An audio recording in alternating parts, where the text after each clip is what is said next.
Hey, yo, what's up? What's up? What's up? Um, yeah, I'm back. And I have a slightly different aesthetic. I decided to change up my graphics because I'm working on a new project and I wanted to do like a little refresher, make things look good again, fresh again. Got a whole new vibe. Let me fix my light situation right quick. Boom. 'Cause y'all be all up in my place, up in my apartment, looking at all my stuff. Don't do me wrong like that. There we go. There we go. That's how you do it. Okay, so, um, ooh, ooh, I don't really like that. Changing my background. I just don't let me get into this today. Okay, cool. I might have to play around with that later on because I do need a little something, you know, want something different. This is kind of nice for now. Yeah, that's fine. Okay, so what am I working on? Um, I finished working on my last little project, which was to explore how to work with cache memory, um, basically key value storage. Um, and I learned a lot from that, and I still want to continue working with GoLang, but this is going to be a different project. This is going to be a logger system, so this is not memory related, and it's also not like a low level type of project either. This is just going to be basically making a custom logging system that can emit messages to the console and then also store logs by writing them to a file. So I figured that that is a good project that will help me practice the factory design pattern. And also, pretty much every time I've worked at a company, there's been some type of custom logging system that I've had to not necessarily make, but modify at least.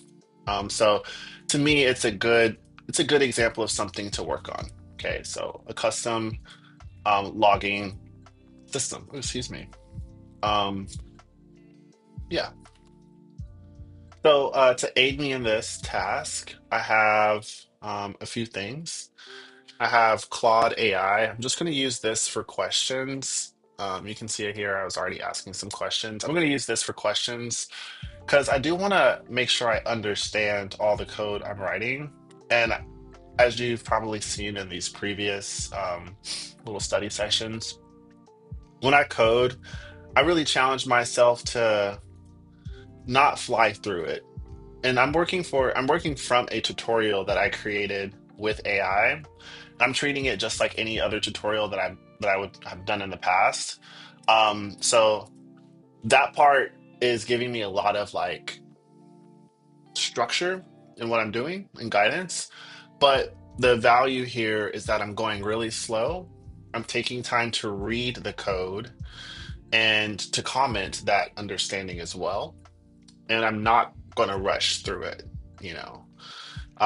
That approach makes all the difference when you're working on any tutorial, whether it's AI generated or written by a person. Okay, so tutorials are great, guidance is great. Having things that you can follow like a recipe, those are super helpful, but how you do it matters. Okay, so I have a repo here. I've already made this. I don't know if I've put this on GitHub yet. So the command to check would be git remote dash v, and there's no Git repository associated with that. Here, I can probably make this a little bigger for y'all. So git remote dash v right here.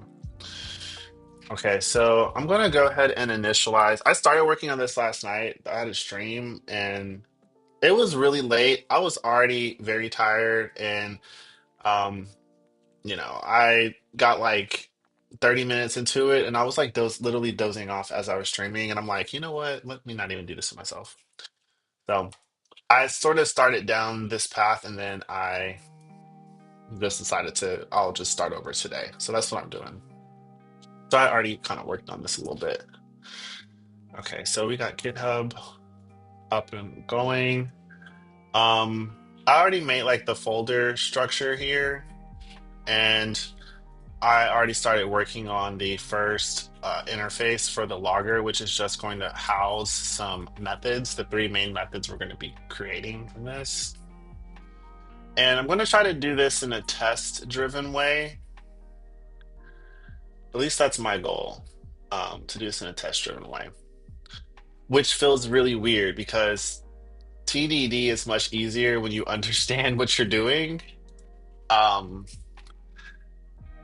but yeah, I'm going to be able to basically understand the implementation through the tests, and I'm getting a lot of help with the tests, to be honest.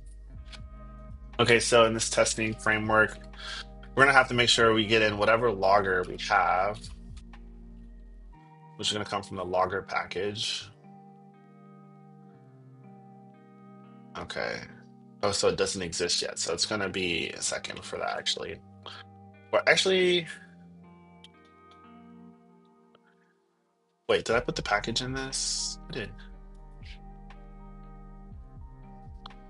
Okay, so it'll probably work when actually I'm referencing it here in a second. Okay, so we're gonna make a mock logger struct.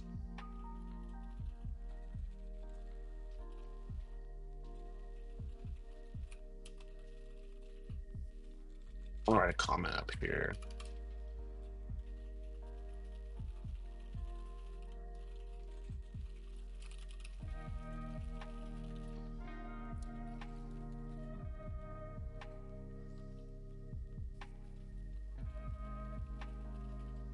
Oops.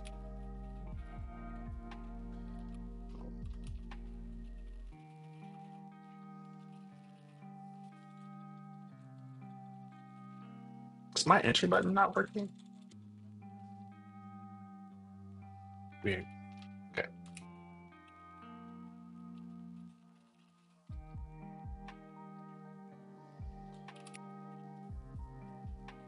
Oh, that's weird. When I type bool, oh, because the first enter is the auto. That's kind of annoying. Okay. Um, okay, so there's my interface, and then we're gonna make some um, methods for this. Yeah, yeah, we got to make the methods for this type here.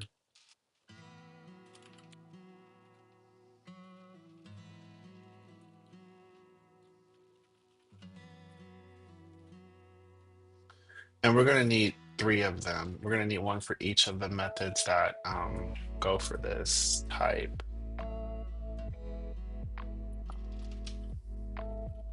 The first one's info. I'm gonna take a message, which is a string, and it's gonna take some other args, which will be unpacked here in each of those. You don't necessarily know what type they're going to be.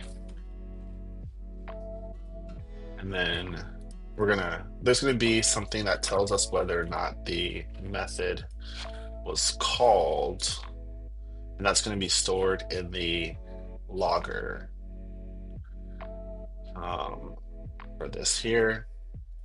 So m dot info called. So we're just going to be testing the interface basically to make sure that it works.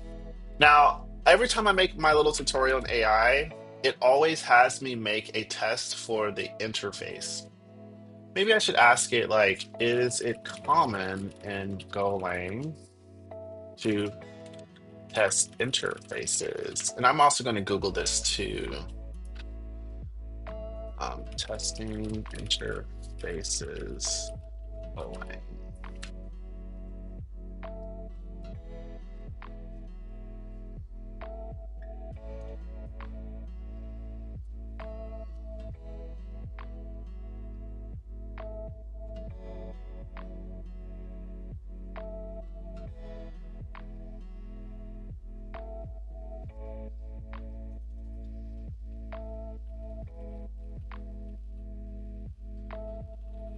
I mean, it seems strange to do, to be honest, to test the interface, but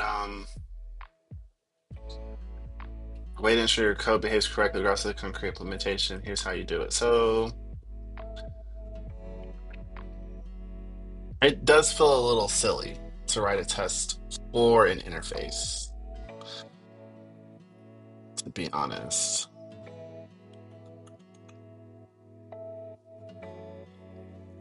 Um,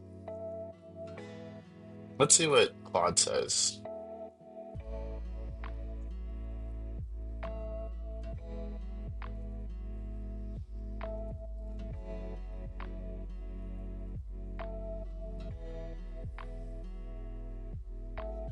To make sure they behave correctly according to the interface's track.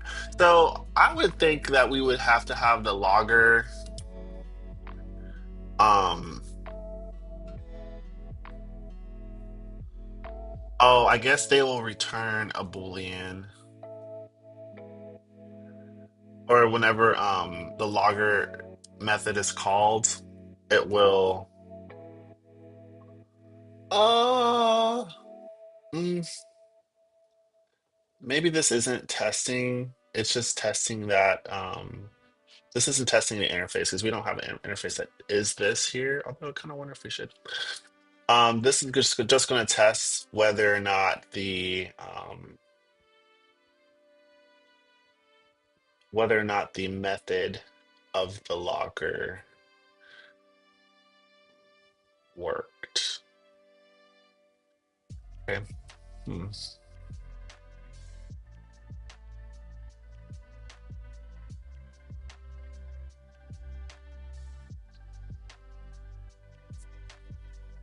Okay. Maybe I'll have to come back at the end and do some more questions. And I have an S here. So, okay. So I got that one. We gotta do two more for error and for debug.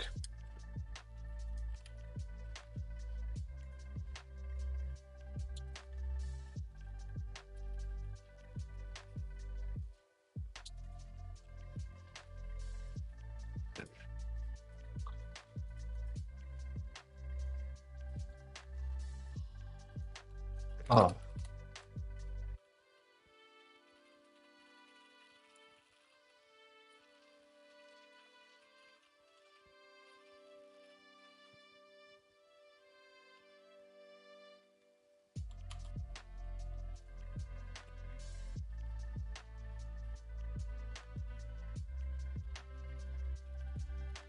Okay, so we're making a new logger, but of the logger type, but we're going to point it, or we're going to yeah, we're going to make a new logger, but we're going to give it the address of a mock logger instead. That seems interesting.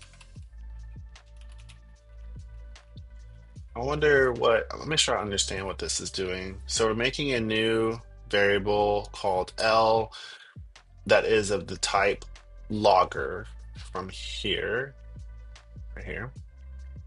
And that's just a collection of methods. Um, it will be a collection of methods when we make them. Um, and these are the methods that we're going to use for those. Um, yeah, because they're attached to this struct here. Okay, okay. And so we're saying these methods are true, or they're there, and this mock logger does fulfill this interface because it has the same methods, or at least the same namespaces for those methods that are in its and these can take any, well, they take a string and a collection of arguments just like these two. So yeah, so these satisfy the methods of a logger. But we're going to point it to the address of a mock logger, and I'm supposing that that will also give it these booleans. Let me just see if that makes sense here. I'm just going to confirm my understanding.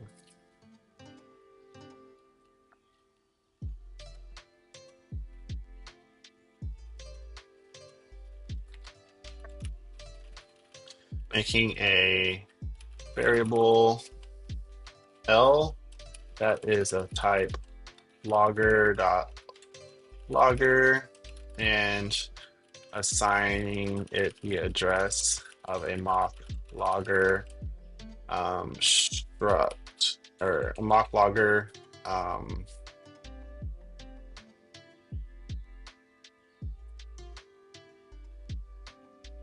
so that it will have both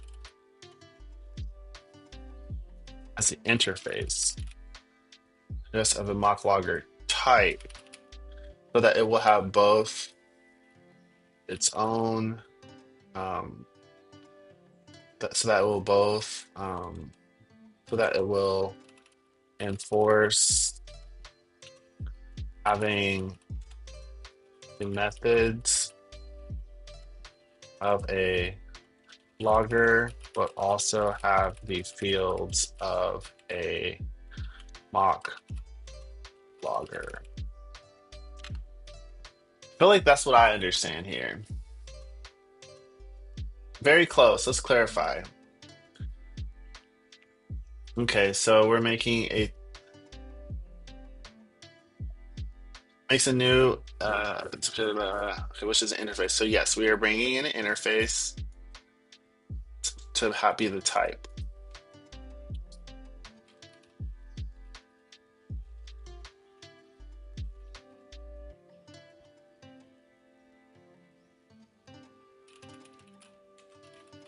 As its type.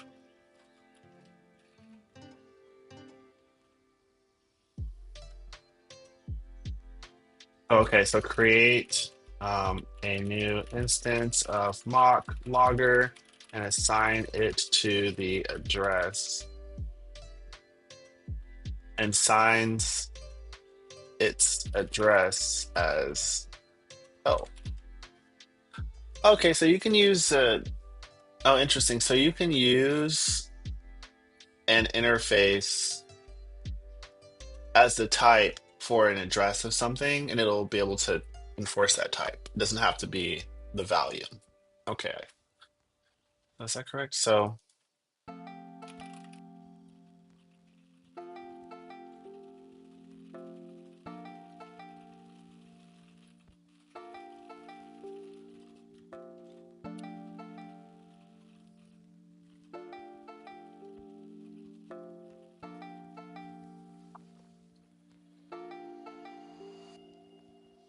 ew, I like that. Okay, so the interface works on both the value and the memory address. Okay, cool. Mock logger satisfies, yes, because it satisfies all of the methods defined in logger.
Okay, that makes sense. But then down here it's saying L will have access to all the methods defined in logger interface because even though it's a mock logger, because mock logger also has these same methods, but L does not have access to the fields of mock logger.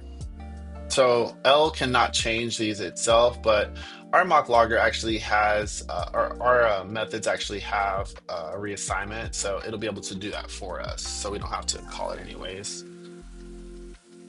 The fields are still there, they just won't be directly accessible.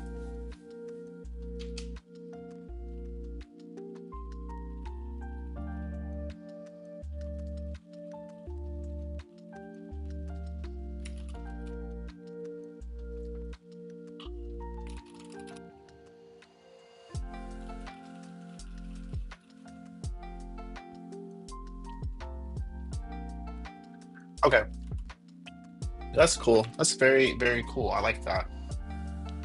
Okay, so we're just gonna do something where we basically call each of these methods,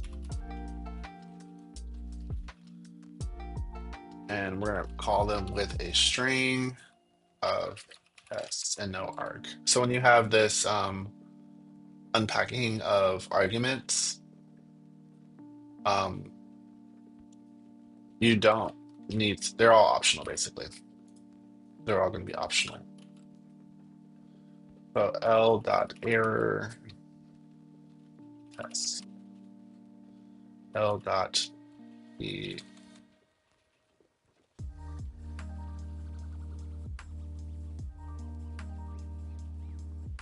bug test. Okay. So call all these.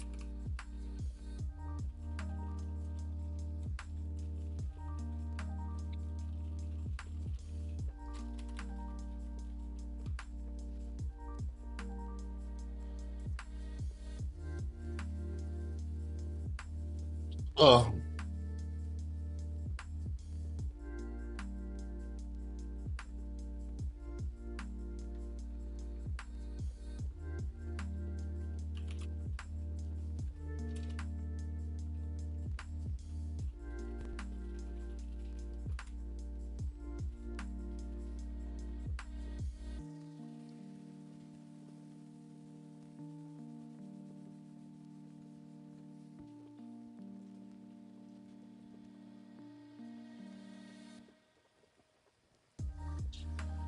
um, so mock is being new variable called mock is being assigned to L dot,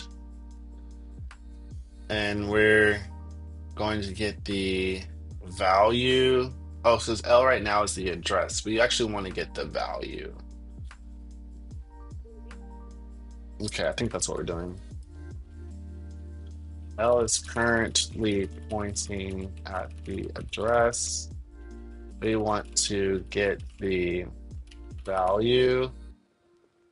So is that correct?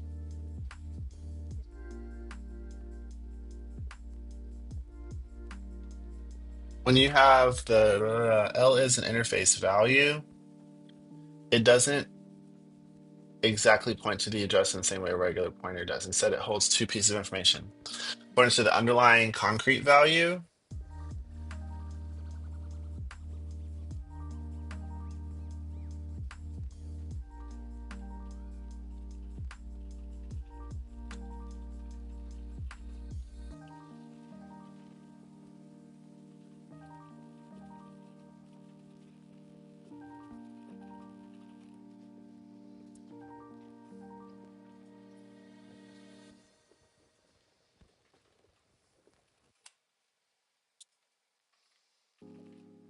And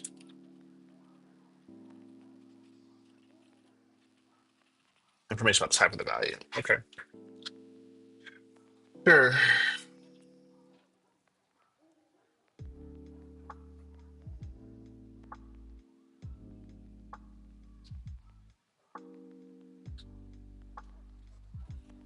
Okay.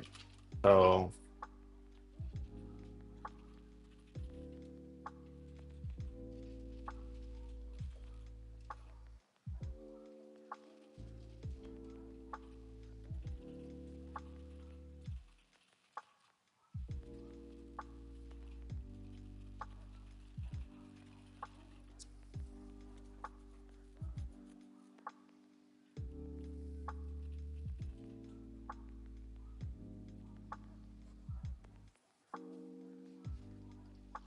what does concrete, what does concrete type?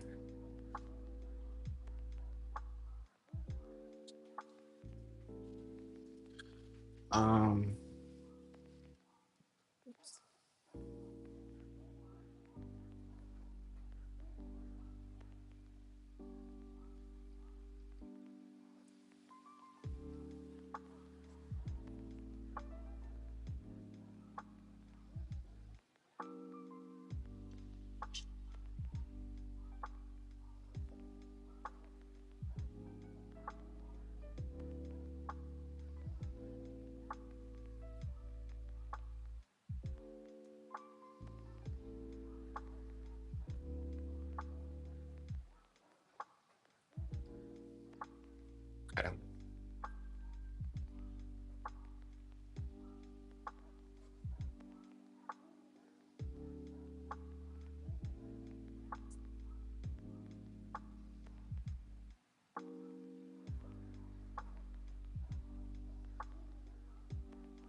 Okay, I need to learn more about the differences between the type and an interface.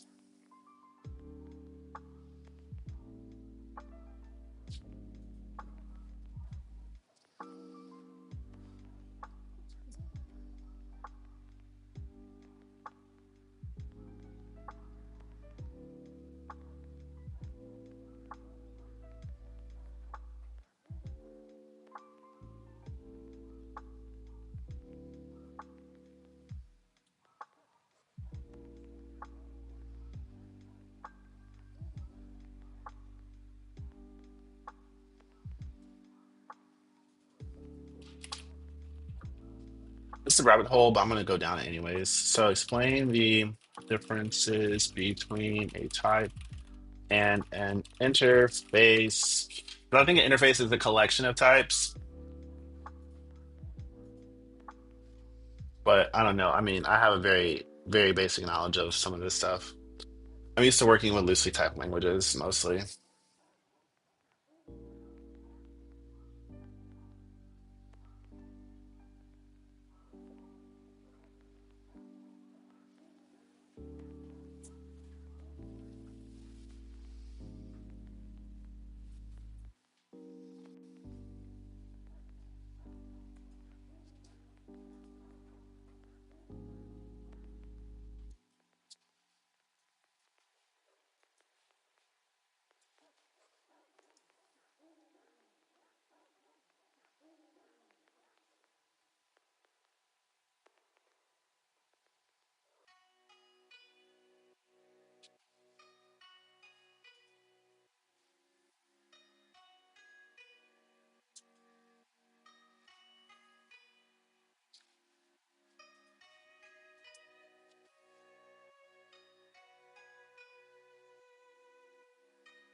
Hmm.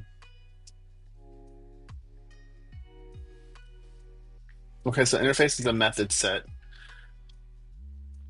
Hmm. Okay. Specifies behavior but doesn't implement it.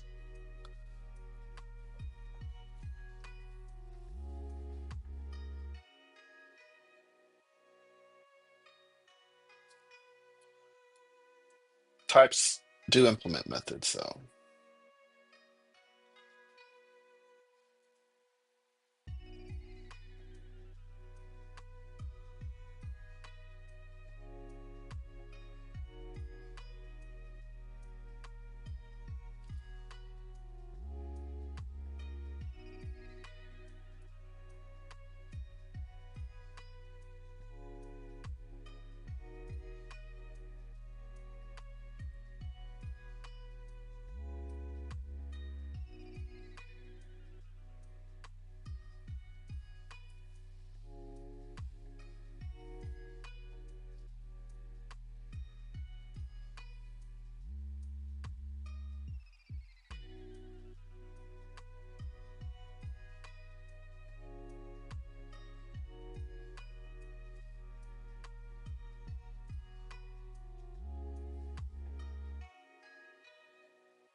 Okay, you can create instances of types. You cannot create instances of interfaces, but you can use them as types and variables. Okay. Types are more rigid and specific interfaces provide flexibility and abstraction.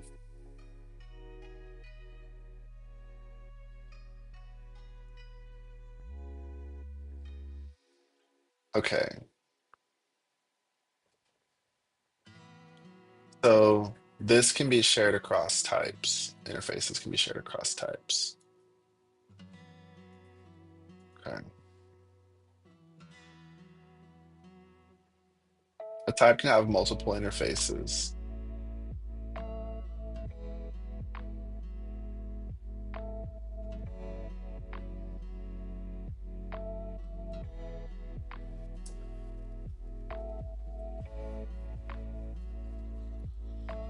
Um,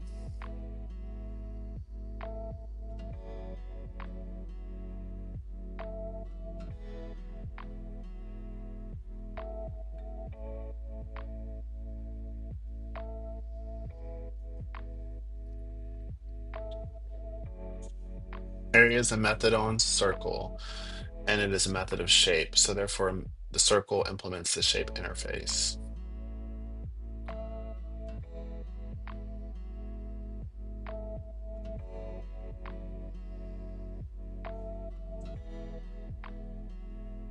Yeah, I like it, but I feel like the thing that makes GoLang hard for me sometimes is like when you're working in like Java or you're working in JavaScript, TypeScript, this whole object-oriented thing is done in classes with constructors. Um, and the methods are defined inside of the class, so you don't have to be confused about like what belongs to what. For this, like this is easy to read, but it becomes really hard when you're like working in a really tall document and you have like a lot of interfaces or a lot of functions or methods. It becomes really hard to know what belongs to what because they don't have to be organized and grouped together visually. So that's the part that kind of throws me off with Golang. And it's getting easier, but it's really taking a lot of effort for me to be really explicit. Okay, so this right here is basically saying that this mock logger, it has some stuff that we want to use, but right now it's just when we try to use it, this has been associated with an address rather than the actual concrete inner the concrete type behind it. So this is how we get that concrete type, basically. Otherwise, we could not access the implementations. We would only know like the type definition of this interface. We wouldn't actually be able to access the implementation. So this is allowing us to access the implementations, basically.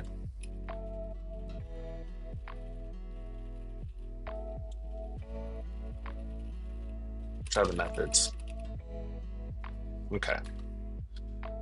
Okay, so if mock dot info called, um, no, no, no, no, no, no, no, no, no. The implementations are the actual um, fields here, not the methods. We already called the methods because we can do that from this. But if we were trying to access info called, we wouldn't be able to do it until we have done this type assertion here. Mm. So implementation is the fields, the value, the fields of logger. So this is really, really, really, really hard for my mind to wrap around right now for some reason.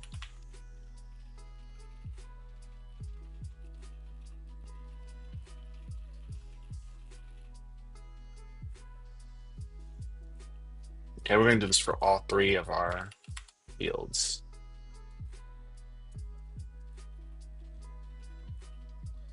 I think I might need a little bit of a break here in a second to get some peanut butter cheese crackers because, oh, I love them so much.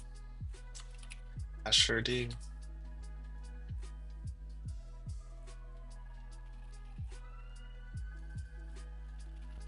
Okay, so when we call these methods here, they're going to reassign the fields from the type mock logger that corresponds to the method. That's how we'll know if they've been activated. So we can go ahead and run this, and we should see passing tests for this.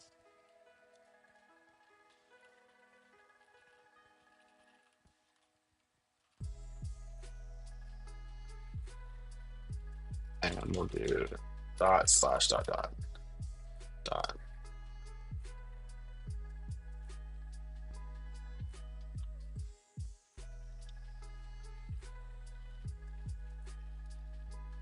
There we go.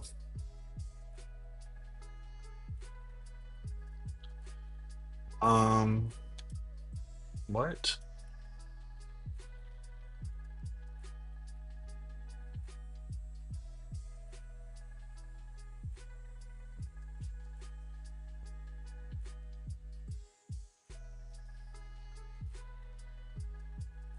Oh, we gotta put struct here. My bad. So what's the difference? So struct, okay, so a struct is just a specification for what something should have, but it existing does not necessarily mean there are values. So when we do this here, this asserts the type and says, "Hey, we actually need these things because we actually need these things." Wait. So a struct means that we have these things and they can be set. I don't know if I understand that the way that I need to understand it. Um, Oops. Okay.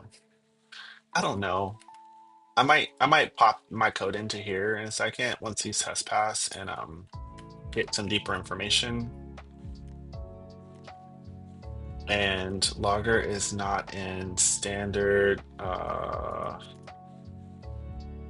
package logger.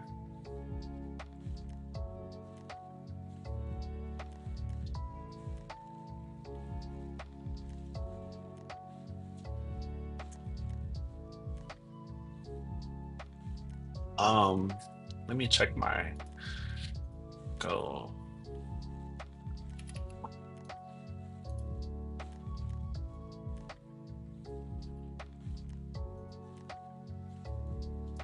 Will it automatically do it for me?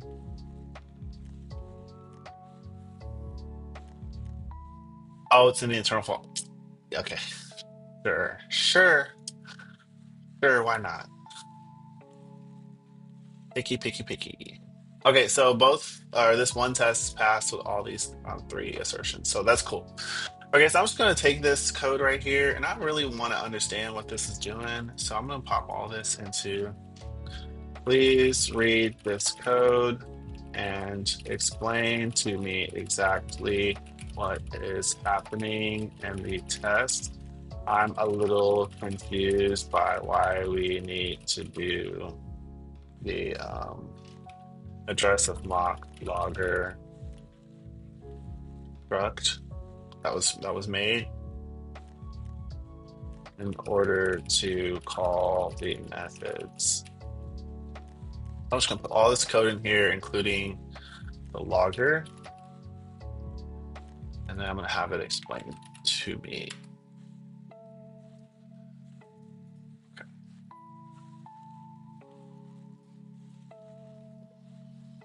Oh, excuse me.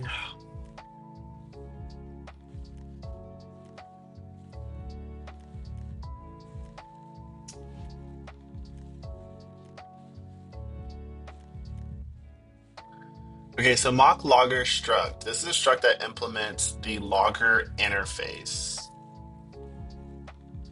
Um, because the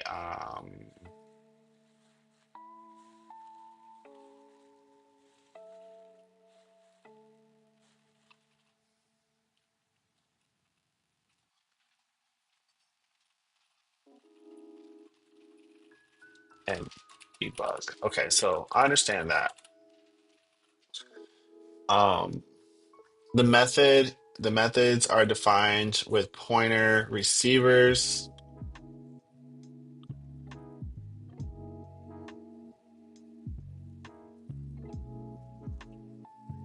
Okay, yes, sure.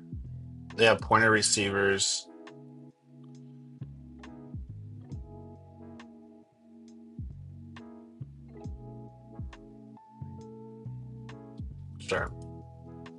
says this is crucial to understand when we use the address of logger struct. Okay. We create a variable L with the type logger interface.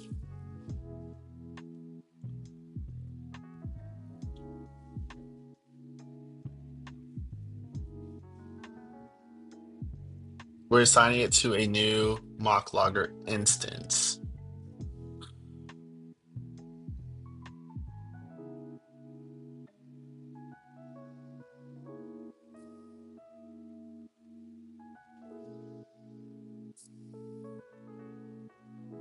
Okay, so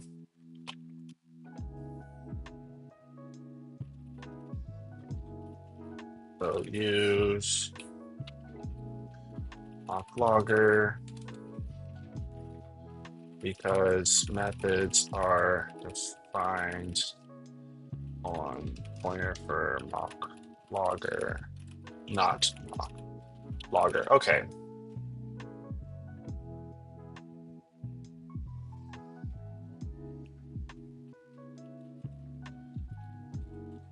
And we can say,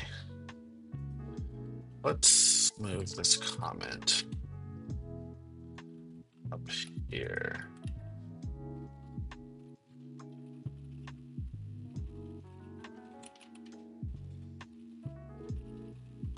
Making the fields mutable so that when we call, so if I were to do this without that line, or if I were to do this with mock logger, it would say that the test failed because they're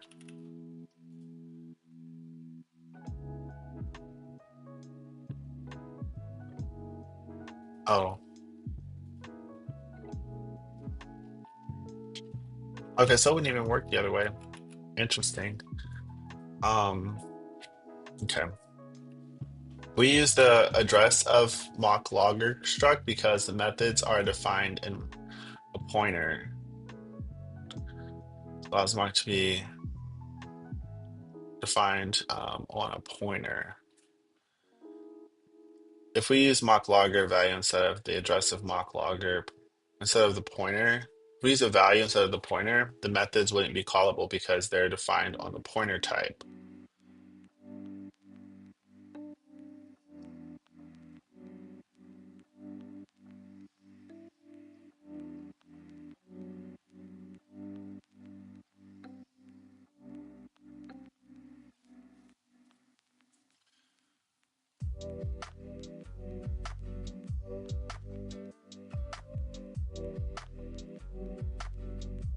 Oh, so the fields wouldn't be accessible.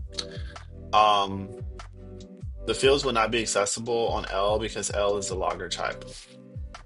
Otherwise, fields of mock logger wouldn't be accessible because L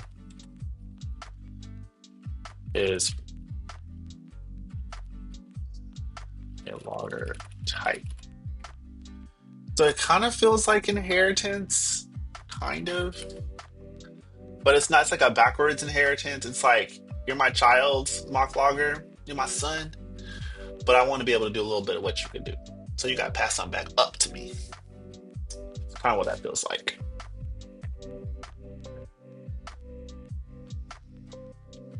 That's what that feel like to me. Oh, I don't ever be checking the chat. Maybe I should do that. Where is my chat? Uh, I should probably know these things. I should probably know where the chat is. I don't know what I'm doing. Oh, nah. Uh, there has to be some type of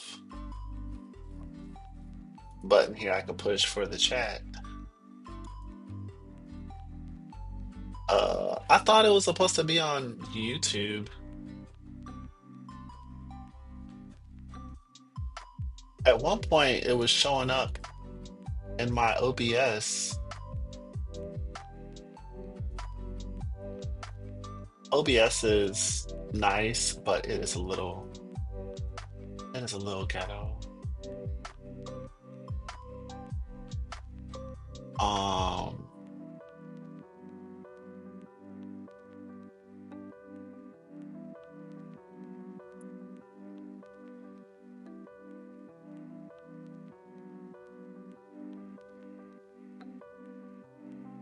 okay, I feel like the chat first showed up when I first streamed on this account, on OBS, but then I like closed it because I did not want it or need it at the time.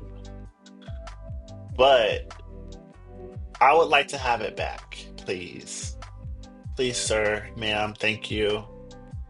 Can I get my chat back? Maybe I don't need it because I would just get distracted if I had it.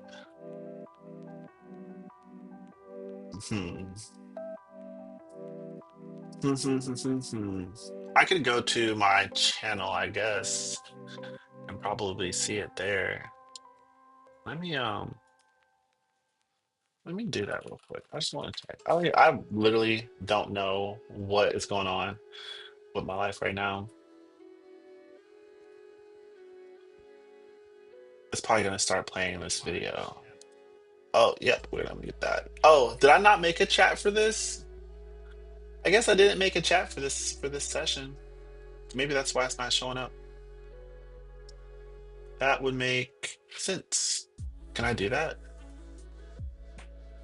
I can add a lot live chat. Oh, okay. Cool, cool, cool. Okay. I'll just there we go. We got a little chat going on now. What you chat about? Okay, cool. Uh I guess I can say something here. Yo, thanks for joining me. Let's be bored together. Smiley face. These YouTube emojis are strange. Okay, cool. But we got a little chat going on now. Hopefully, at least one person will leave me a message in the chat. So I don't have to be too lonely by myself. But you know, I'll start a little Q&A.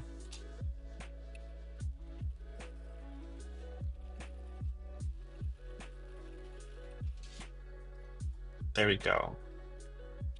I started a Q&A. So if y'all wanna, if anybody comes by, we can get it popping.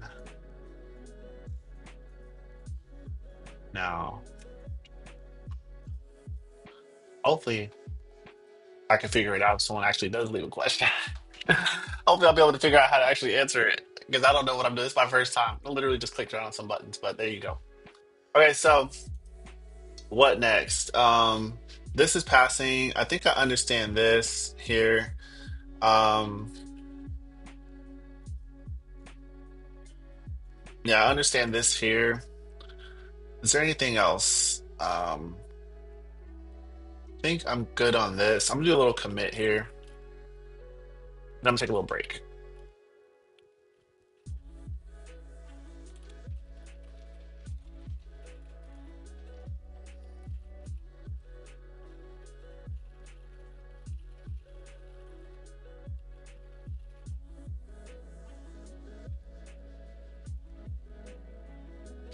There we go. So we're making our way downtown, walking fast. And we're going to go ahead and take a break here. And then when I come back, I'm going to start on the next thing. Okay. So don't go too far. Cut myself off. Don't go too far. But if you do, come back. Okay. Okay. I'll see you in a bit. Give me like, give me like 10-ish minutes. 10 minutes.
Yo, I'm back. I made me a cafe mocha. I'm just gonna call it that. I put like some of my hot chocolate and coffee together and made a beverage. By the way, if you were curious about the update on the status of my expired, the my expired hot chocolate, the story is that I just checked, and that stuff expired last October.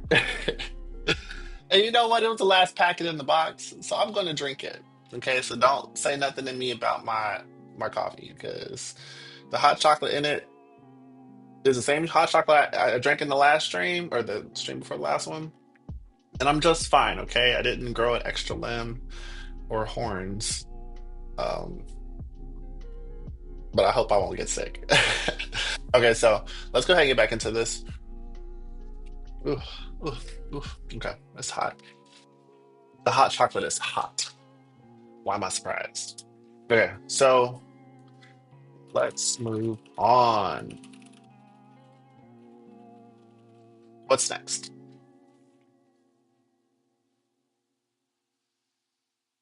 Okay, so we're gonna actually make a new logger, and this is gonna be for console logger.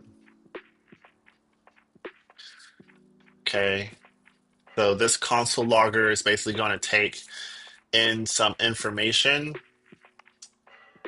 um, and then it is going to implement all three of my methods, and then it is going to log those messages to the console.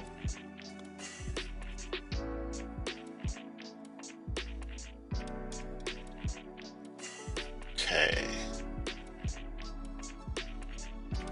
And logging will take the message, put a timestamp on it, format that with the timestamp, or format that with the incoming argument. So we could give it like the error, I suppose. Um, and we can give it a level. Okay. Okay, cool. Okay, cool. Because we're making a console logger. Interesting. Okay, so I'm gonna make a new logger in the logger folder.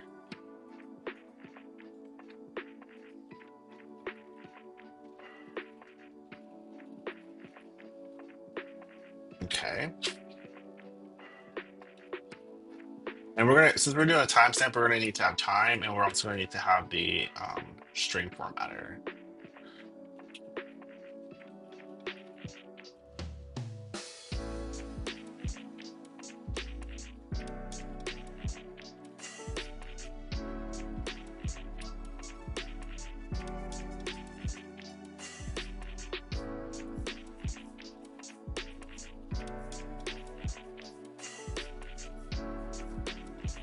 To the console.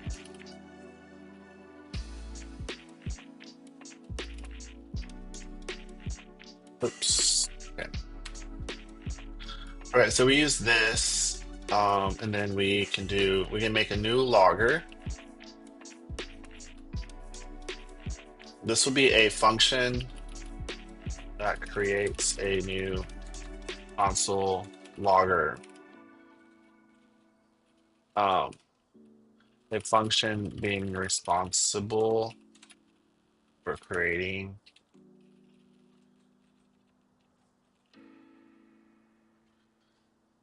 Let's make this a second line. A function being responsible for creating, returning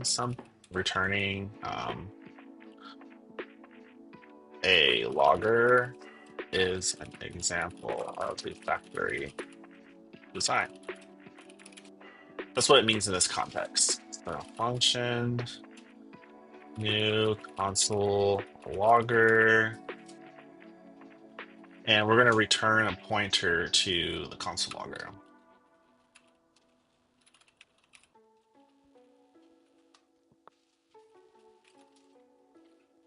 So return the address of the console logger.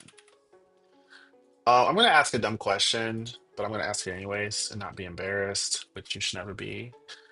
People who don't ask questions should be embarrassed. So, can you explain to me very clearly the difference between star, star and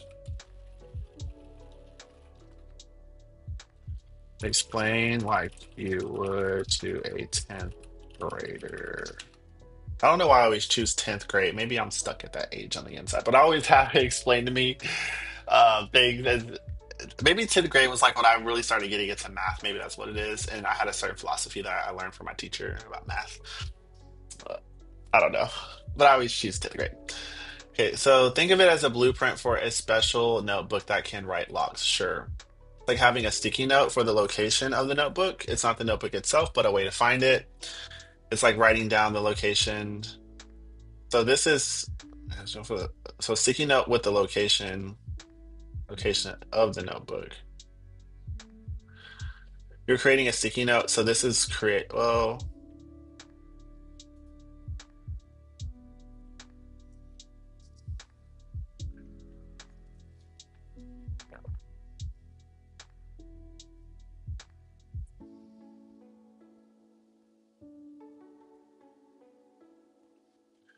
so to write. Okay.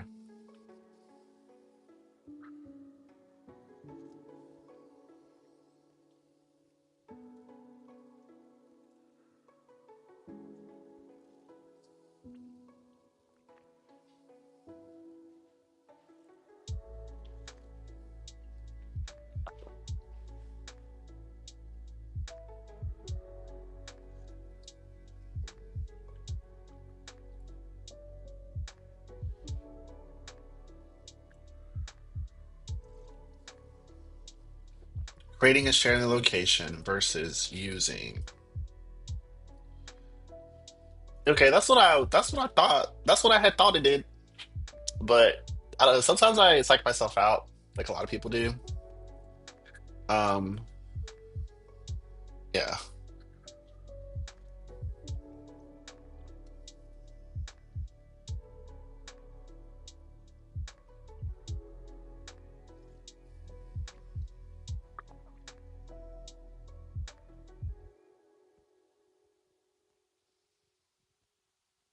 Okay. So we got a new function to make a console logger.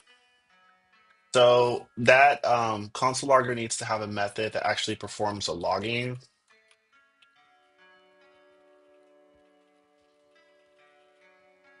and this log will create a timestamp for now,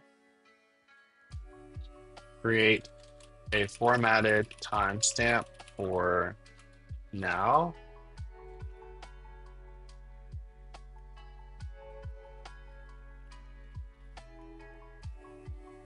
um, will format a message composed of an in a new message composed of incoming message and whatever other args are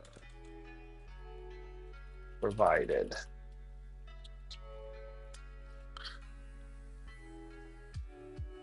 Um, okay, and will print to console the final message, which has the timestamp level as timestamp, the level of severity, and the formatted message. Okay, so func, and we're going to give it the pointer to console logger, and this is going to be called log, and it'll receive the following arguments: level and message, both of which are strings, and then any additional arguments, which will be unpacked here. They can be We don't know the type of them, basically. Could be any type. So timestamp is going to come from time.now, and we're going to format this. And we're going to give it a format example. So um,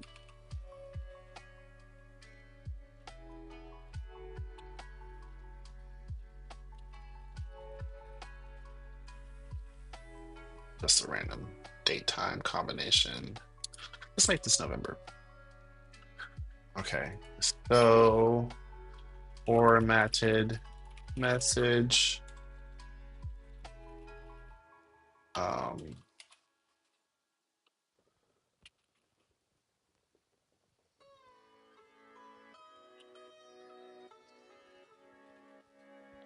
we're going to take the message, and we're also going to take the args. Put the args into it. We'll have to set parentheses. Okay, and then we're going to print this to console, and we'll say put the timestamp inside of here. We'll put the severity. Um,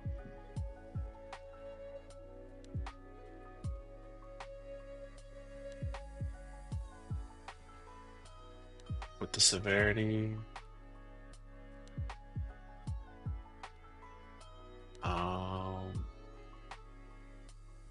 And then we'll put the formatted message here and timestamp level formatted message. Okay.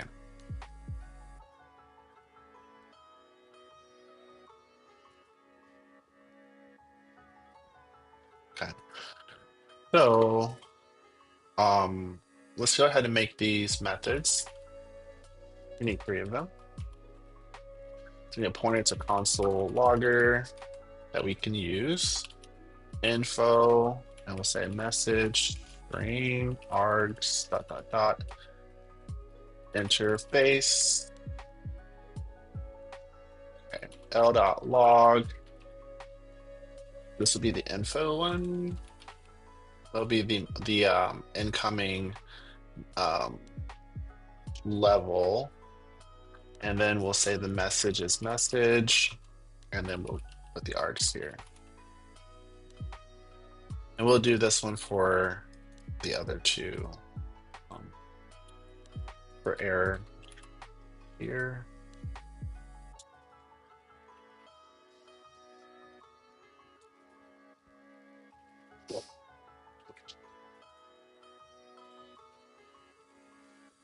And then for debug and debug. I love doing that. I love debugging the bugs. Debug. Okay. Okay, so that is the implementation of the console logger. This part right here is a variadic function. Yeah, so this means that like there could be any number of functions that are being passed as args, or things rather, they're being passed as args, things to evaluate.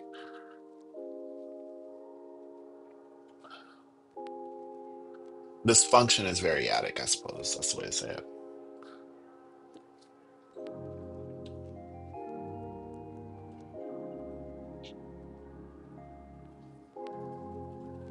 Variadic function.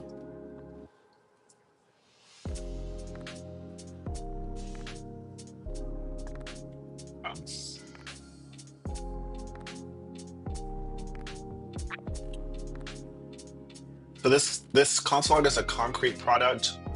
This logger is an abstract product.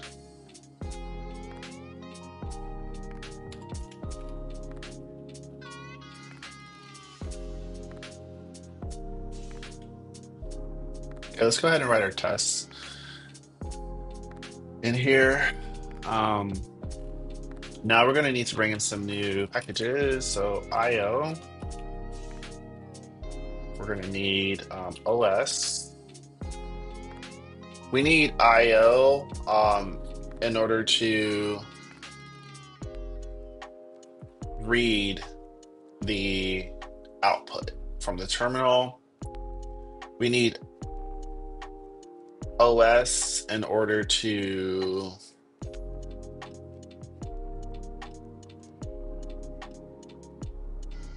um,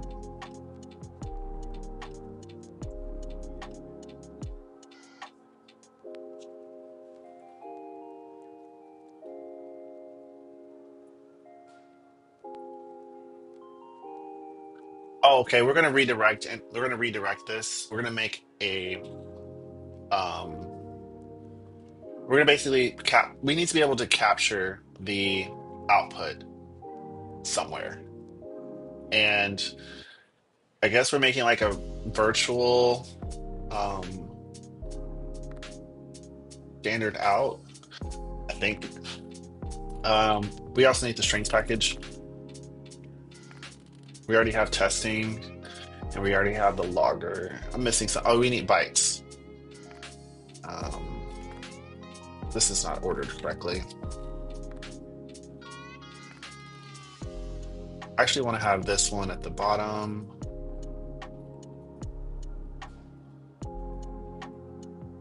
And bytes. Part of me wants these to be in like alphabetical order. I don't know if there's, I should get a plugin for that.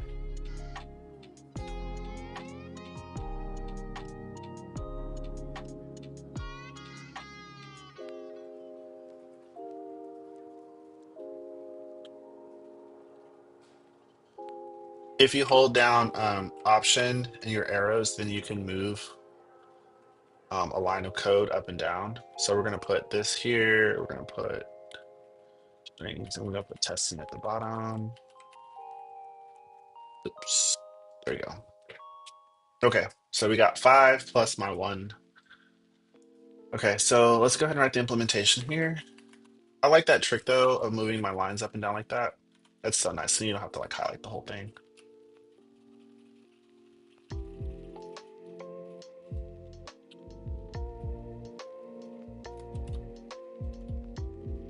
Read the right standard out, we capture input or output.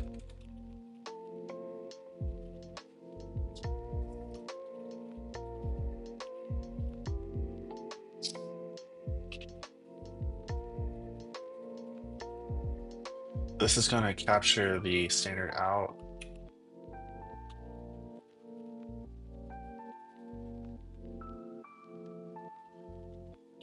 This is a part I don't think I don't understand. I really don't.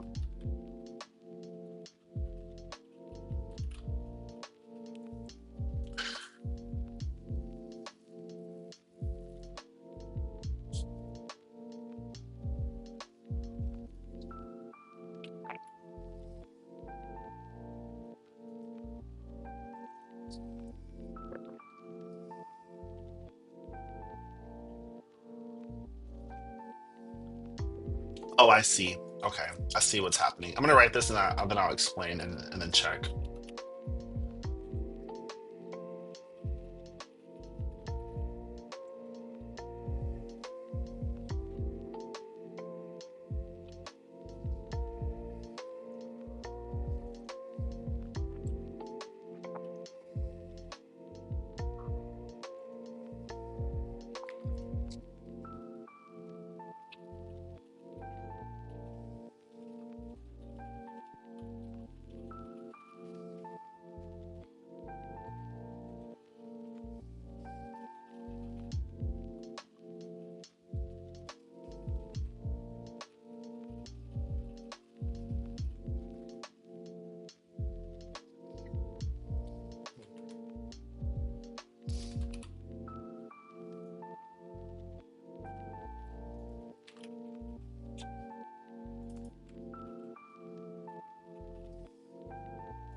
So, okay, so what these lines of code are doing is it's saying, hey, we're going to take the console as it is, or whatever's in the standard output. We're going to take all of that and we're going to store it in a variable because later on we're going to need to restore it back to what it was before our tests. And then now here we have this ability to do a read and a write operation um, to our standard output.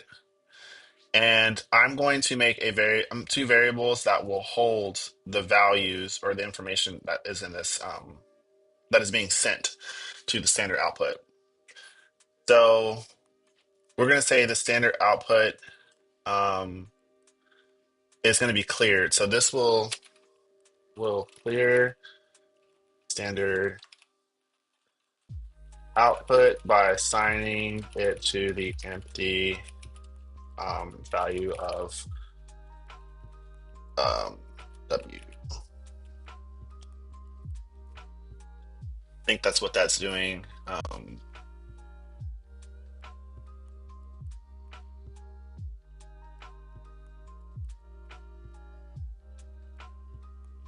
W is the place where things get written to.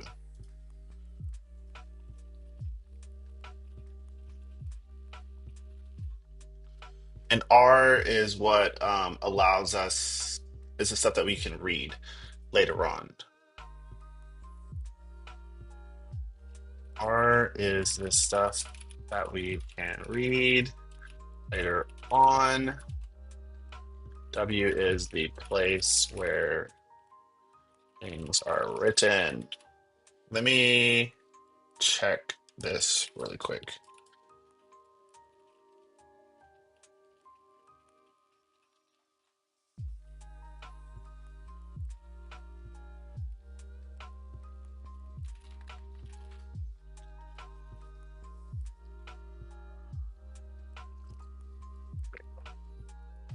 Okay, so, okay. R is the read end of the pipe.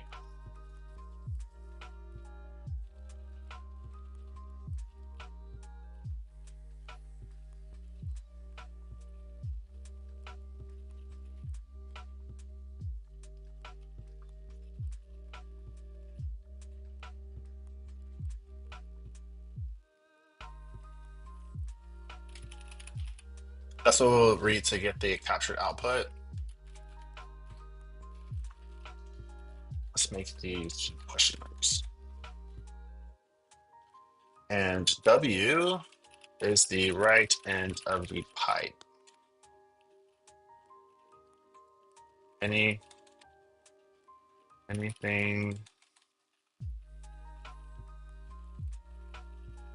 to pipe will be written here.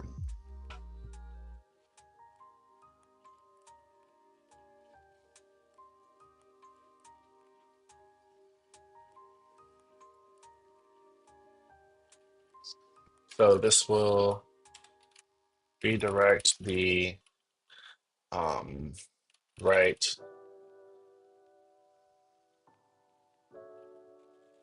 redirect standard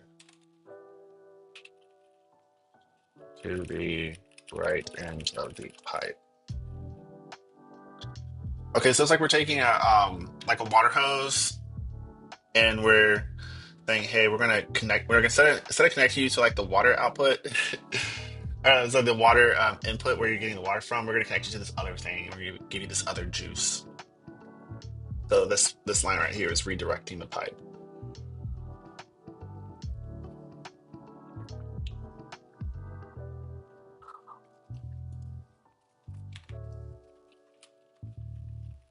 Subsequent um, rights will go to pipe instead of the terminal.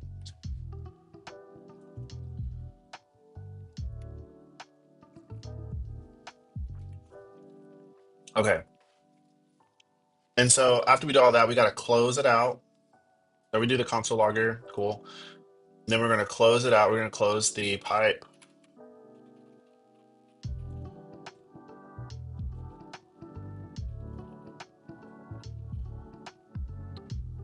and reconnect to terminal. How about that?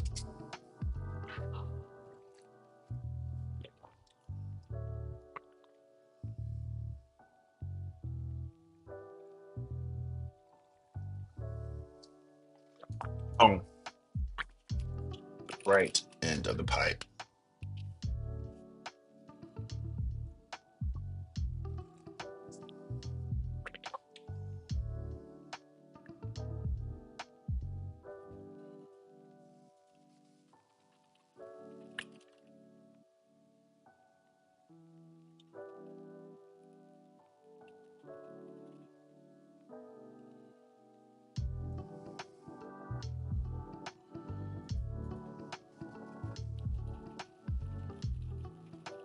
Um,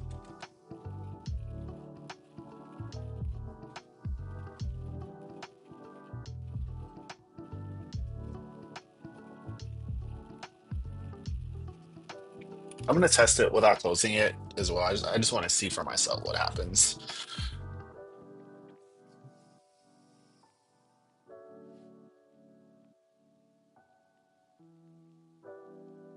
Okay, so now we are going to read the captured output.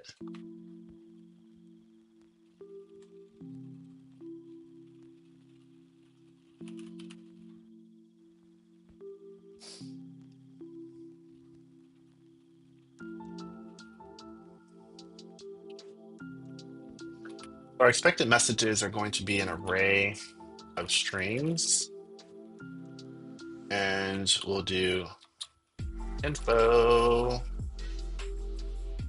test info message. Um, yeah. Wait.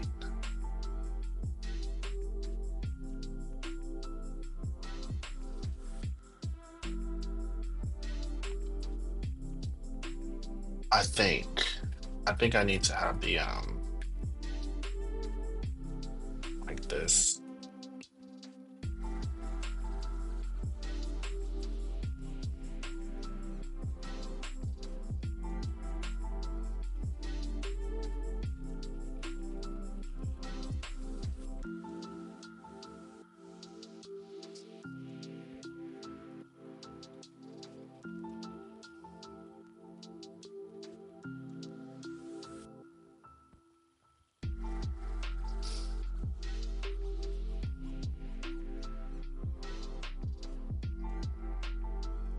Have not gotten my output stuff, actual output yet, but I'm gonna write the assertion down here.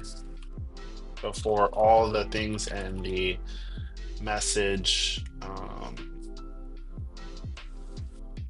all the things, all the messages in the range of expected messages for all of these, we're going to loop over them, and we're going to see if the um, message is found in the strings that we get from the output.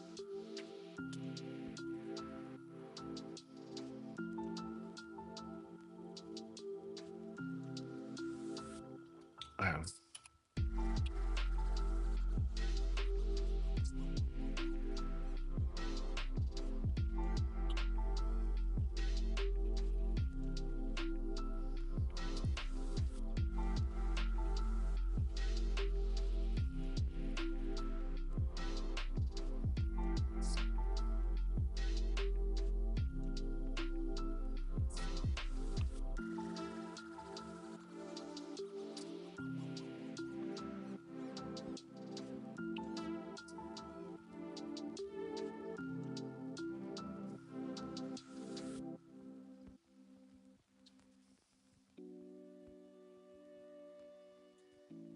Why did I put? Oh, um, that's a mistake. This should be a 4.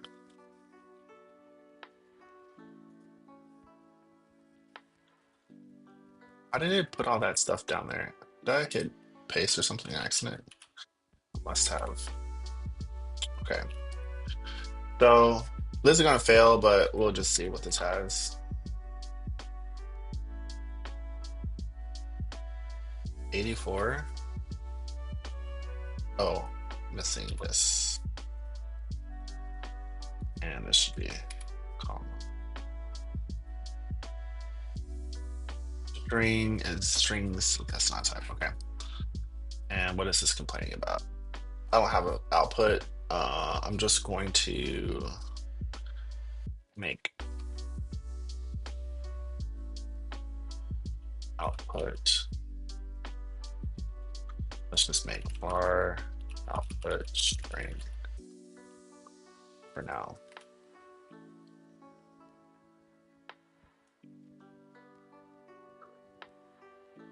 Oh, I can't do this without. Okay. Oh, it's fine. It's fine. We can go ahead and do that part now, I guess. So we need to take the bytes. We need to make a buffer of bytes.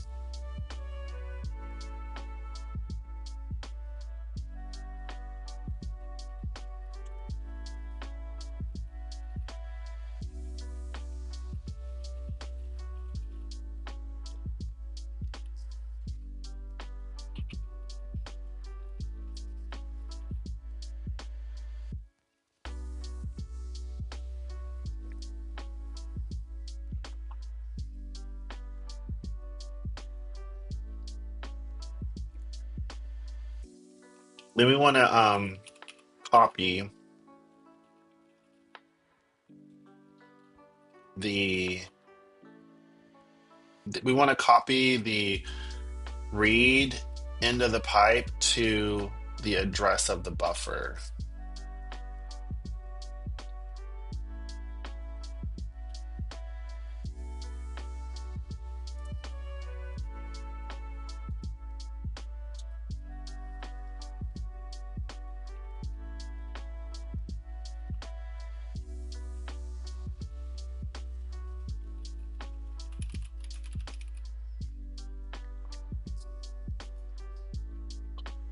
And then we want to take this output variable and we want to assign it to whatever this buffer is as a string. Ugh, excuse me.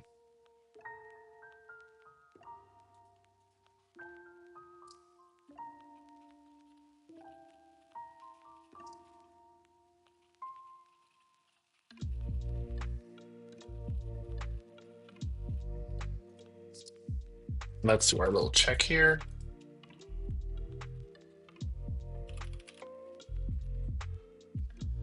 So this should work now. Let's just run the test first.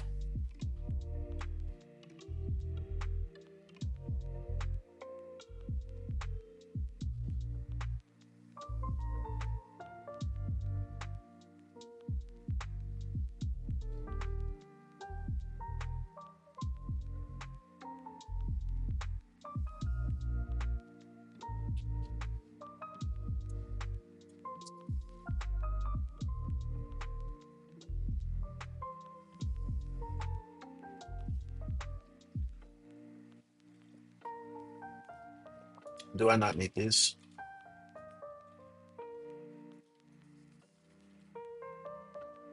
Oh. I'm a little bit confused because I know I did put them in my. Did I like stumble into something weird here? So the first thing we're putting in here is that, oh, the timestamp. Um, where's the timestamp?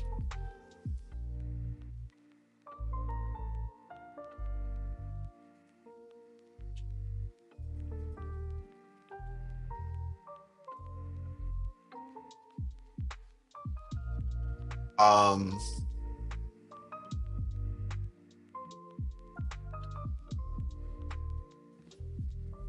uh,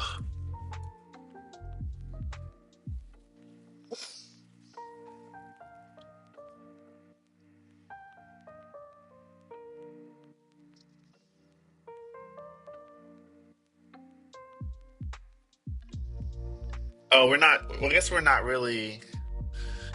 We're only testing that these strings exist, but we don't see no timestamps. So this isn't going to really tell me. I do want to um, console. Maybe I'll just console log. Can I do that in here?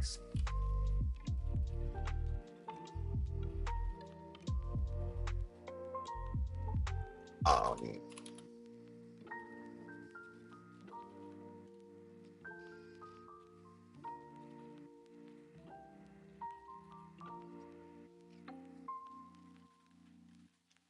maybe I'll just put the but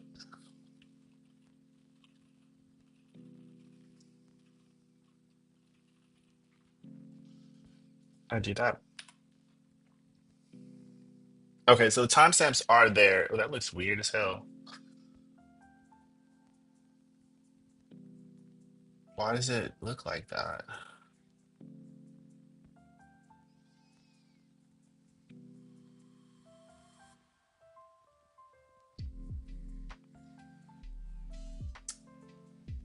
Um, that doesn't seem right to me.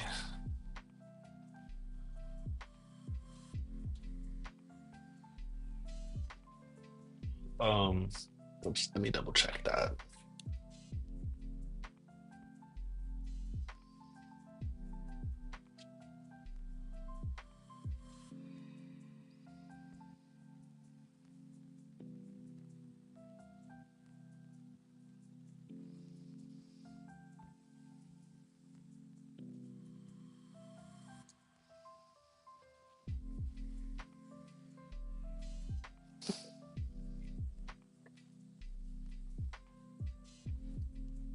Okay, it says I need to go look at the layout thing and the documentation. So we go and check that out real quick. The layout for time format. Let me just say this. I do not like the Go document, like the primary Go documentation. Something about it just really annoys me. Um, and I'm very sensitive, obviously, because I'm just like, I don't want to be here. I don't want to do this. I don't want to be here. I don't like this. Um, types.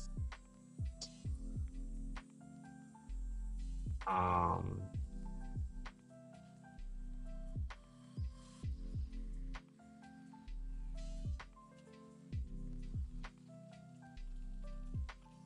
there we go.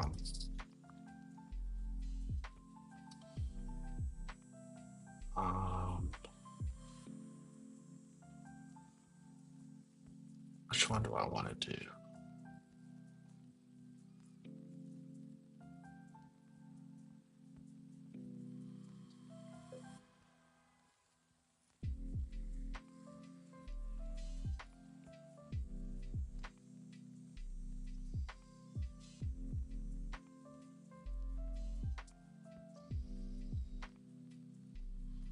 I'll pick this one.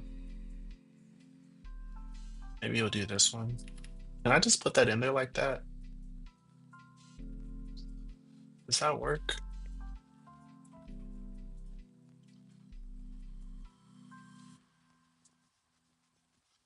Nope, it didn't work. Um, okay.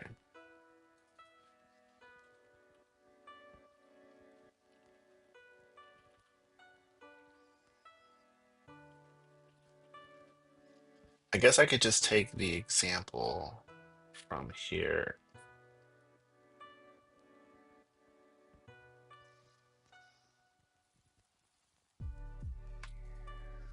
and put it in there.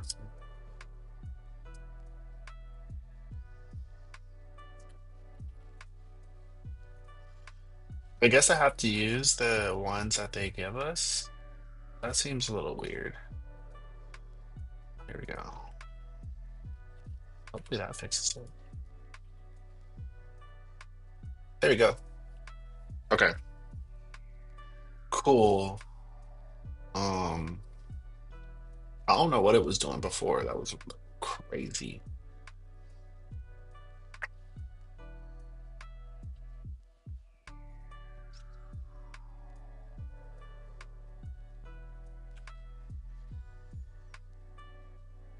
Why does it have to be January 2nd?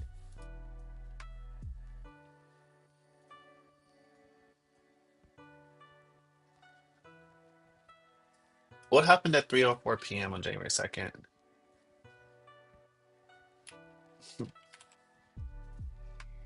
Let's ask AI. Why do I have to format time with this format string? Also, why that specific string of January 2nd? I want to see what it's going to tell me. Let's check the chat while we're here. Oh, as I expected, ain't nothing going on in the chat. It's just me.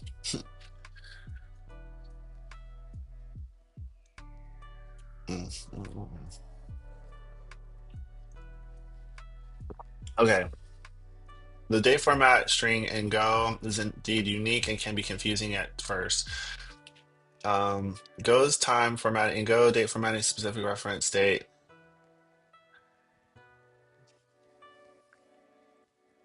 Oh, I see it now. One, two, three, four, five, six, seven.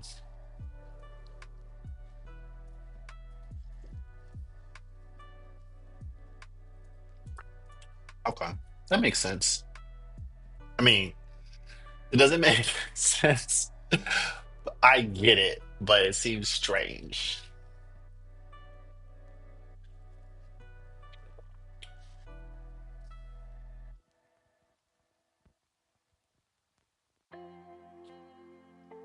It needs to know how to use, or it needs to know what to like replace. So we have to give it a consistent string that it can recognize and know what to do something with. I get it. I get it. I mean, there's nothing I can do about it, I guess.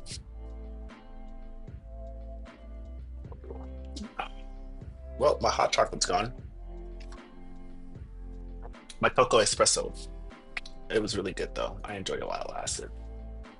Okay, so this is now passing, and we are in a good condition. I can just go ahead and remove this extra output I have right here.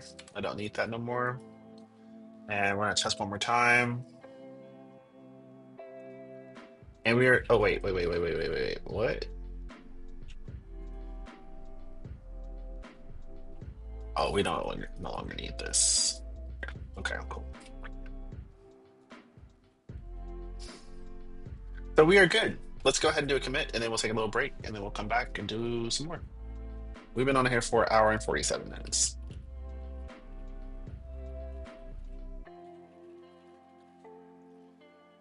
So added console, logger, and test. Cool.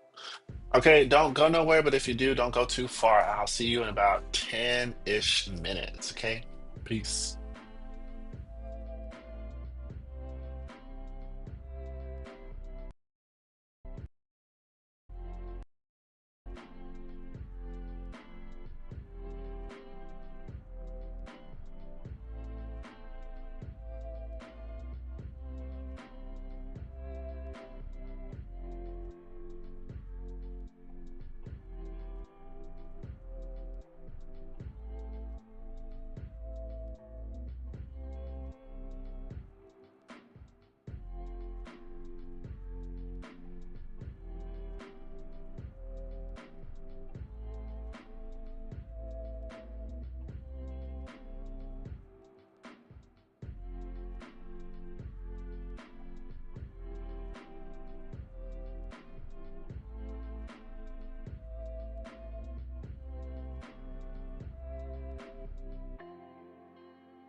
Yo, what's up? I'm back and I have the Oakster with me. Come here. Come here, buddy. Want to say hi to the people. He just woke up, so he's a little tired. I'm gonna let him kind of hang out with us a little bit. Oh, that was a big yawn. I'm gonna let him hang out with us just a little bit. So we're gonna see how much work I get done with him at my feet. Mm. Um, and then I'll take him out to go take a little potty break in a little bit. Oh, you can stop being. Okay, so let's do this. Let's get back into this.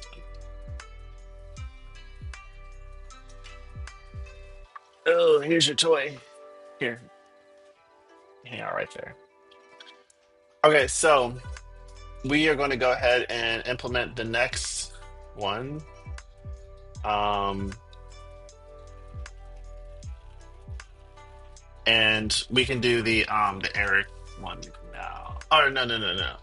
So we have the console logger. Now we need a file logger. So this one's going to be different because this time we're going to be making a file that is going to be storing messages. I've never done this before in GoLang at least, but I have an idea of what it's supposed to do, so that's gonna help.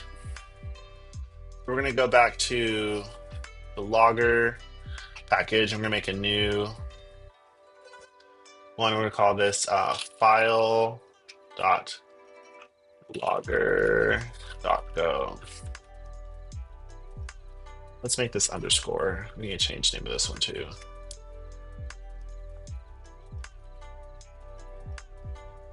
Okay, so here's logger import.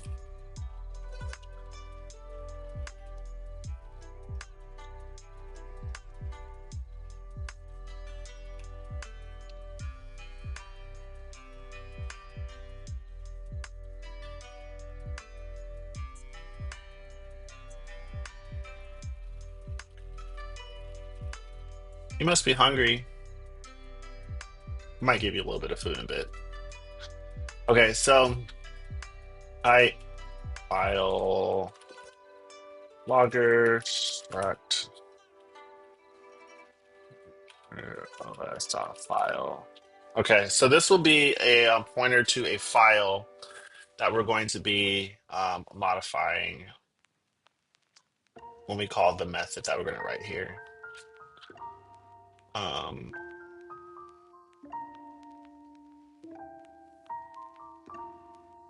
um,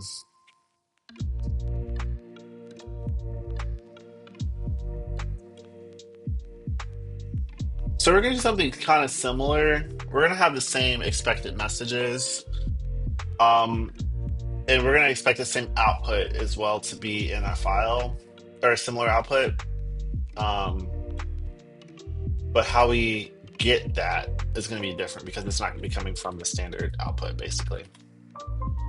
So test file logger.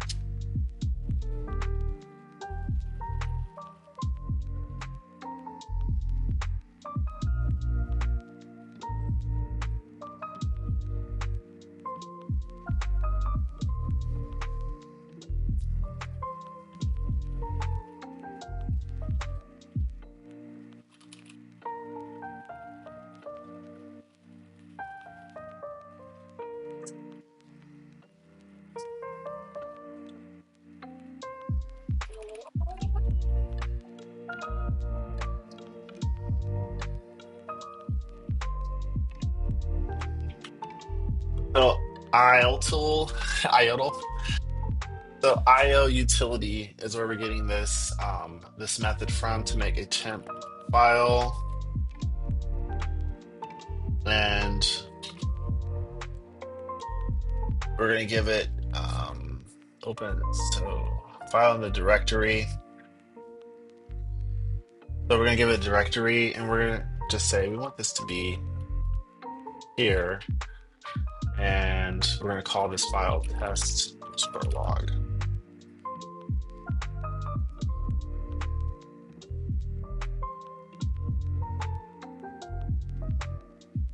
os.createTemp. Okay, let's try that.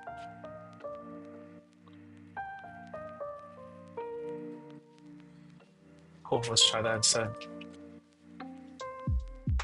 Still takes the same args.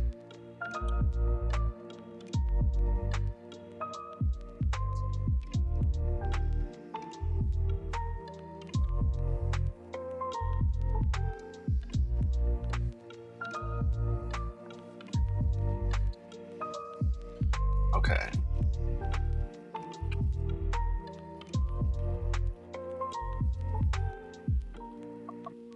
Oh, that's my old timer. I'm back early for my break, by the way. I did set my timer to 10 minutes and I came back before. So in the default testing directory and name beginning with s underscore log. And it will add a random something at the end of it. That's what it said here. Random string at the end. Okay, so we do that. If we have an error, we need to say that there's a problem making a file.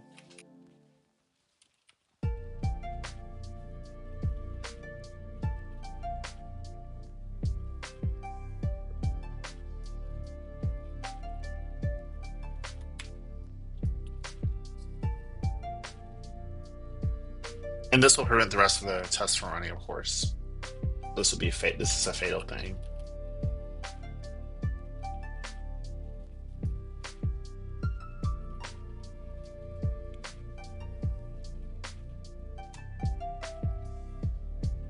Okay.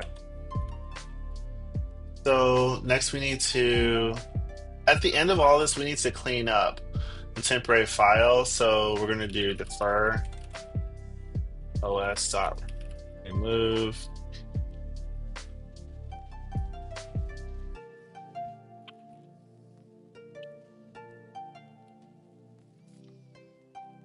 We're going to remove the temporary file.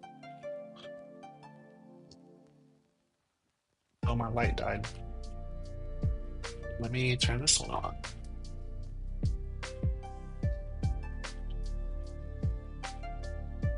There we go. Okay. Whew. Okay, so we're gonna remove the file and remove the name of the directory. This error will be typed out there. Removes the name, named file, or empty directory. Okay.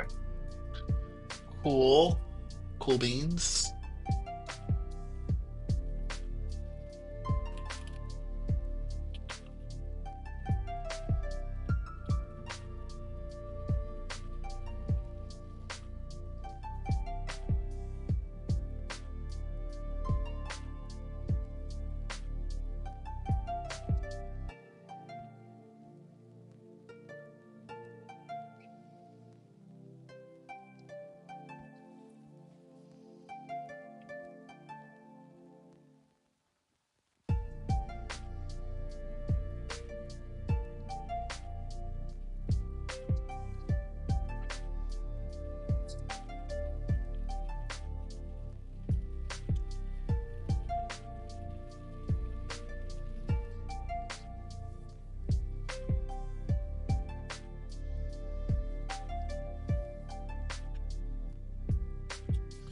Oh, so create temp, the I guess the value here is that it has its own permission, so other things can't access it. And the file name is going to be unique because it's going to be adding something at the end. And it uses your system's temporary directory, which the operating system cleans up in case it's left. Okay. Okay. Cool. That makes sense. Those are all convincing reasons. Um, okay, so now we've done that, we need to create and use logger.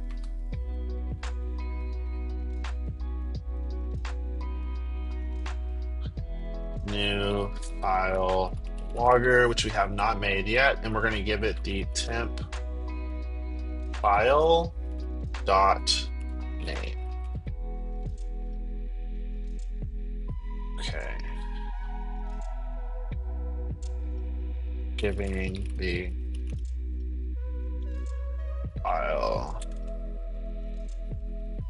My dog is having a very lazy, lethargic day. We went to life skills 101 yesterday, which wore him out, and then we slept in today a lot actually. He slept in just as much as me, which I'm happy about. But it's like the weather right now is like pretty melancholic, so both of us are just like but I'm glad my dog is on the same energy level because if he was more energetic than I am right now, it'd be really hard.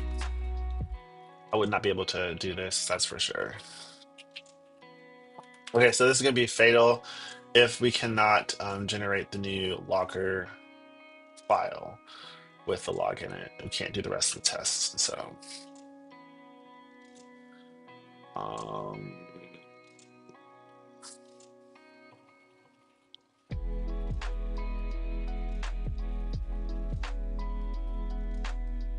I would give it the error. Okay, so if all of this works and we're Gucci and poppin', then at the end of this block, we also need to close the logger because the logger is going to have the file open. Um,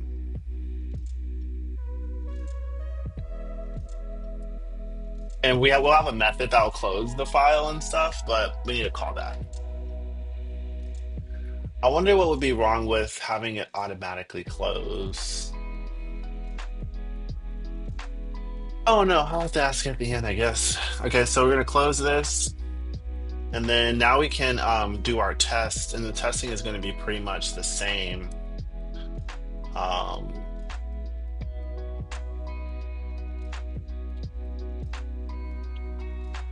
we can take this part right here.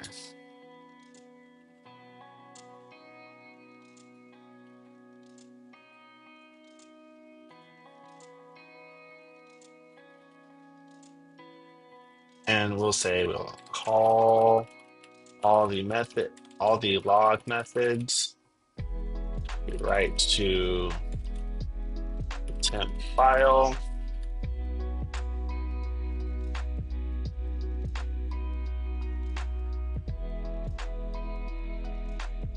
And these will all be on the separate lines in the file too, so we can read from the same file and not worry about weird concatenation.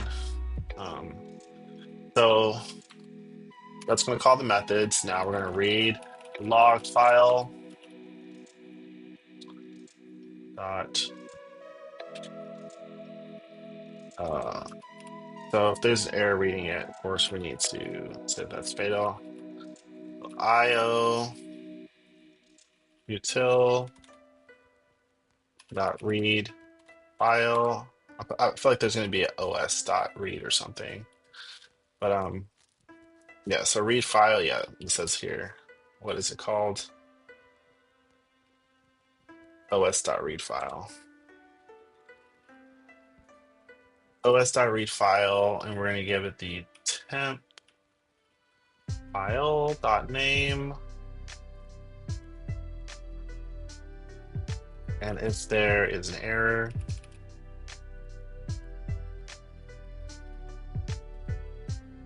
I love how the not operator and the equal sign are like opposite ends of the number line. Something about that is nice to me. I don't know if that's intentional when they design the keyboard. Maybe.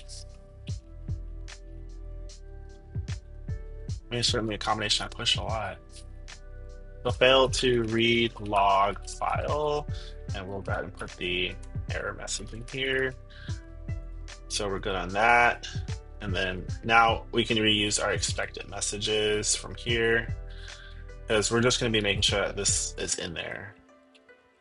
The main thing we care about. It does a little bother me a little bit that I'm not testing the timestamps, but you know, whatever. Um, I don't even know how I'll go about that.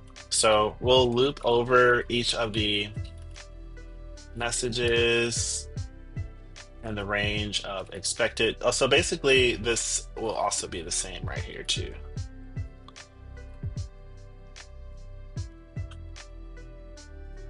Except this will be content. Um, and this will be content as a string.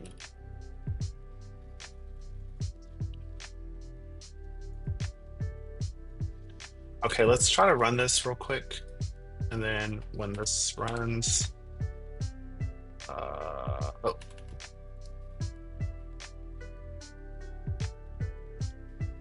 oh, it doesn't like that. And we don't need these yet. Um, undefined logger.new file. Oh, so yeah, so it's not going to work quite yet because it can't do um, this part. So that's okay. That's okay. So let's go ahead and do the implementation and then we can take a break if this passes. So new file logger method creates a new file logger, which will write error messages, right formatted to a specified file.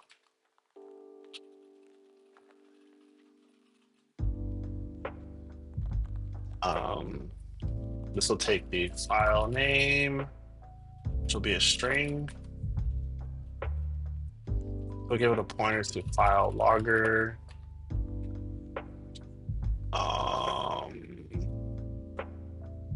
Oh, this will be the output. Whatever's returned will be a file logger and a pointer to file logger because we're gonna actually have to use it, or it will have an error.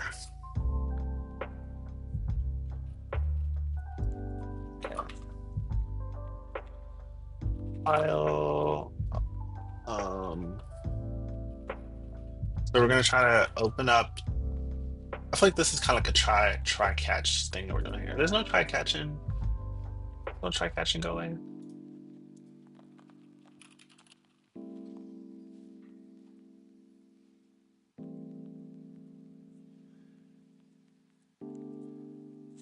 It doesn't have exceptions. Oh, interesting. I never thought about that. I'm gonna have to read into that a little later. And also that white background is killing my eyeballs right now. Okay, so we're gonna check to see if we can open the file, make sure it's there.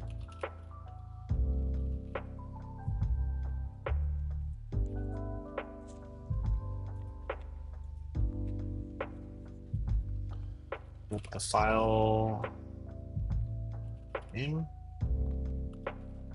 and then I don't understand this.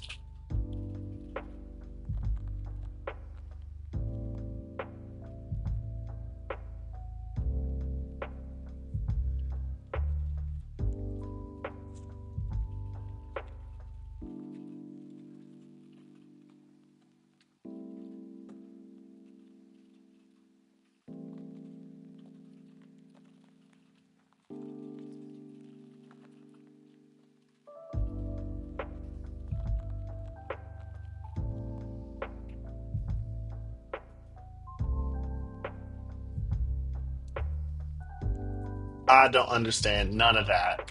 I'm gonna have to come back to that here in a second. Let me just finish this. Um, yeah, I don't understand none of this right here. Also, I was noticing I wasn't getting syntax highlighting on that for some reason. Okay, I'll come back to that.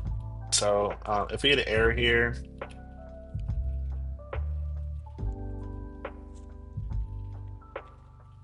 let me return nil and an error.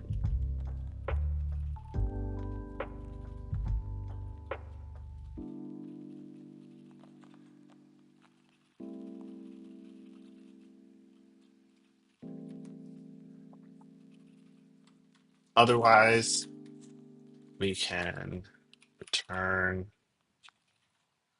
the address for the file logger that is being created with the file.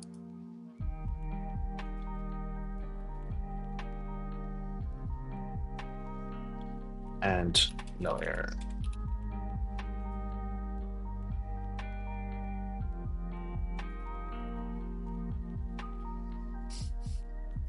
Okay,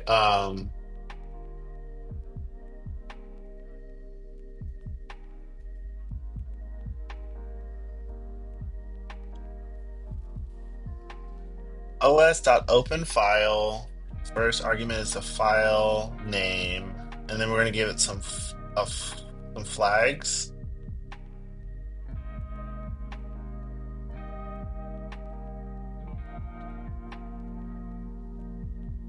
And we're going to give it a number. What is this last?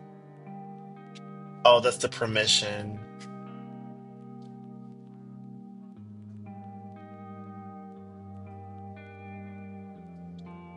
I have a syntax error somewhere, I think. Oh, here. os.wrongly. Oh, wrongly. I don't know what that means. That's why I messed up. This needs to have an import. There we go. And this needs to be ER. ER. Okay. Okay.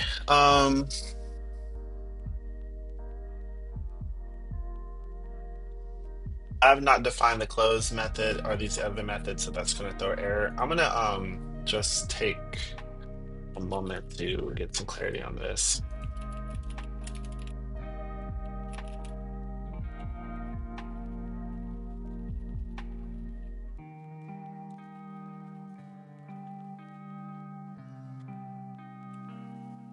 Mm, but you are knocked out. You must be tired.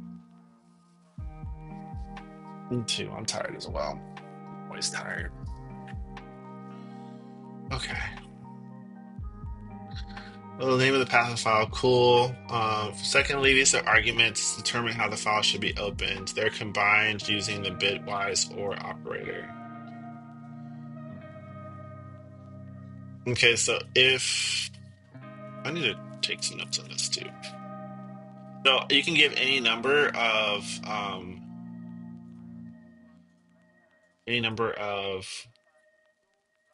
flags.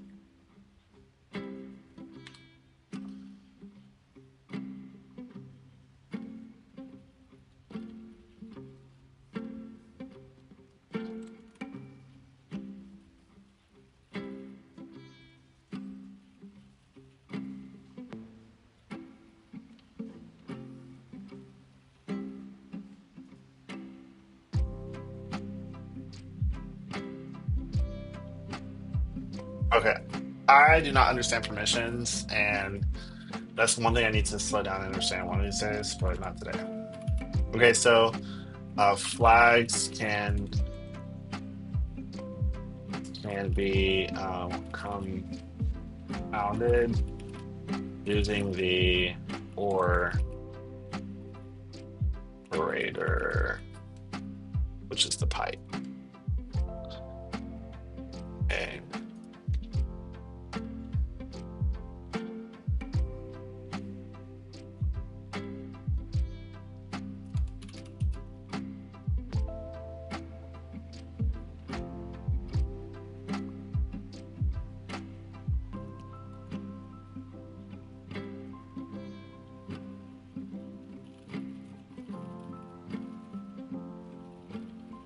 So overriding it.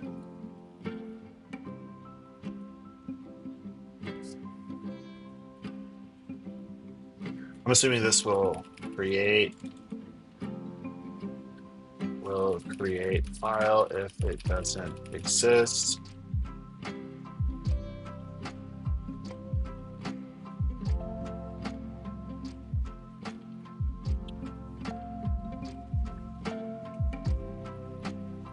What are you doing? This will make it write only.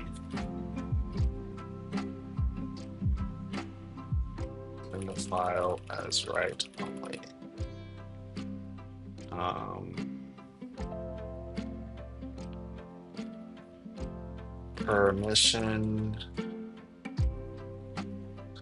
is a number that represents the privileges for the file when it is opened.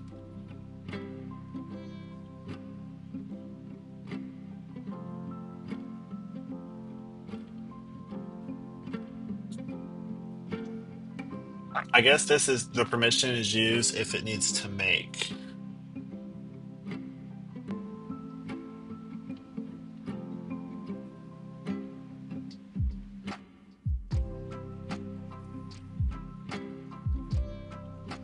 I'm just going to take this right here and just paste it in there.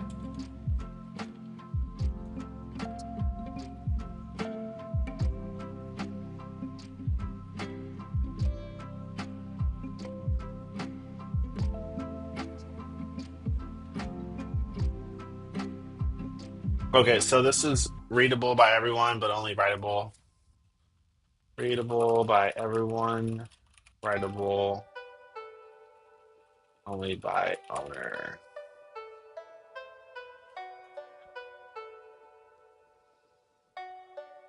Okay, not too bad. Uh,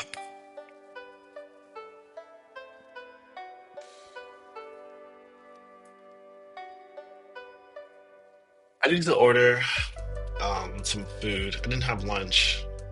I'm going off of an empty stomach right now. Okay, so um this will make the new logger. Now we need to make some methods to do the things we need to do. So we need a method to create the log in the file, method to a method for logging info level, method for logging error level. It's funny when my dog lays down. You probably can't hear him or see him right now, but he's on the floor next to me. He's kind of whining a little bit. And when he lays down, normally I keep him, I tell him to, wait in that position. He's learning to crawl instead of just laying down and staying still. He's now crawling with his body pressed against the ground, which is very cute, but it's not what I mean when I put him in a down position. But it's fine for now. I'll have to just work on it later. Logging debug level. Okay, and then lastly, we need a method for closing the log file. Okay, so all the level logs are going to be the same method basically. So I can just write one of those and modify two more. Let's do the actual log function. So there's going to be a method on the file logger that was created, and so we call it log. It'll take in a level message, both of which are strings, and then args, which we won't know anything about. Let me just do that. And then the first thing we need to do is make a timestamp. We'll just take timestamp thing we did for console logger.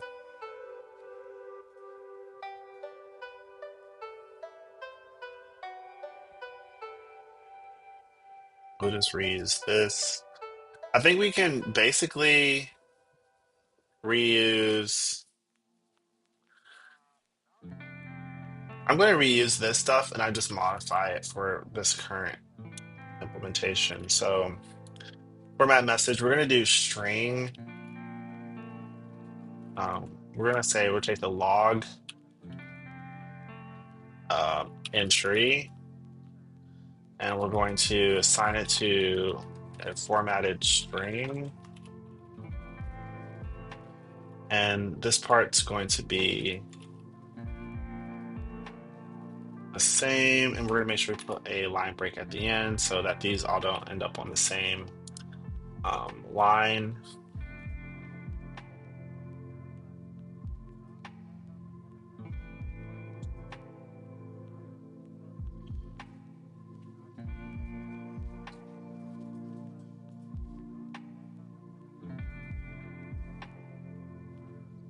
Oh, it's a s print f lowercase p.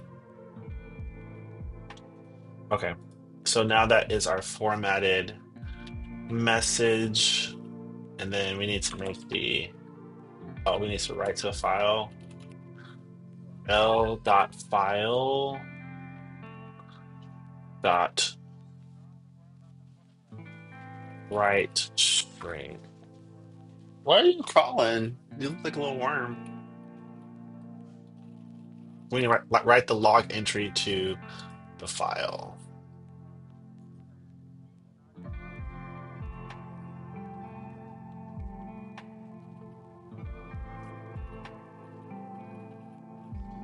Okay. Yeah, log files are just text files. I mean, basically that's what they is. Okay, so let's go ahead and make these. I think that these will be the same, except the method that's being pointed to will change. Let's go ahead and put these where they belong.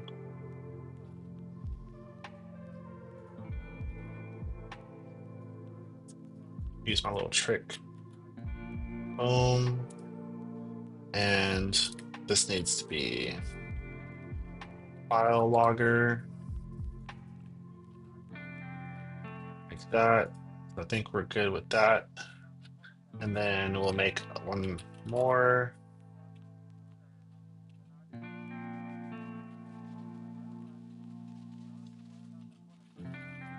This will be to close the file. And this could return an error. Either we'll get the error or we will return nil.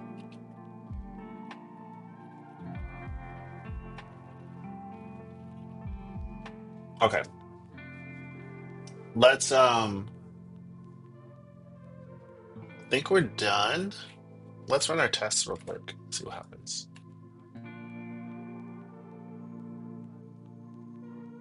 Um Something's weird in our tests.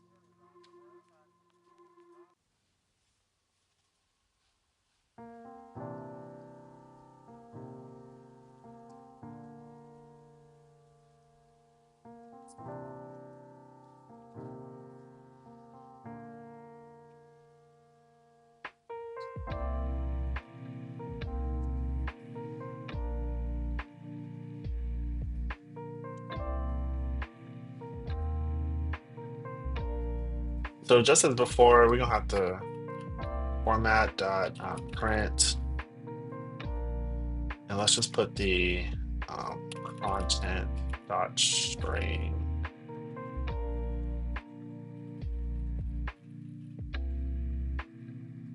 here so we can see.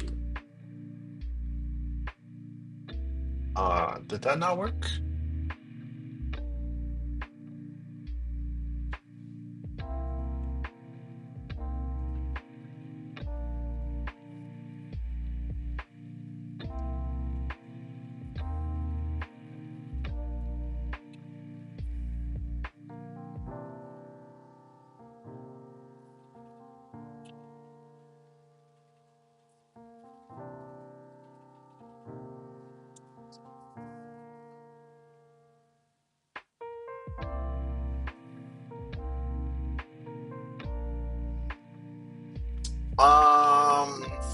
Oh wait, did I miss something?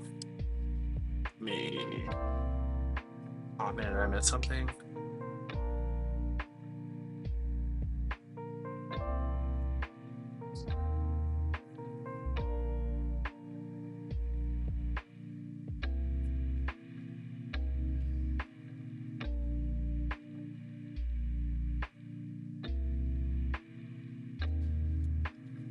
Uh, oh, I don't know. 143.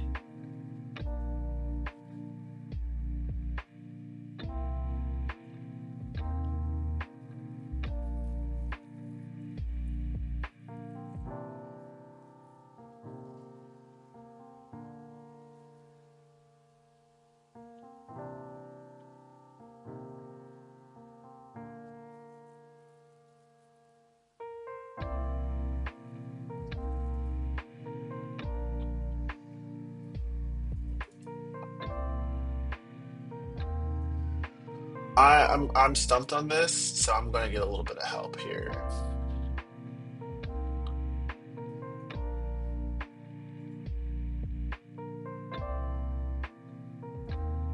Yeah, I'm a little stumped.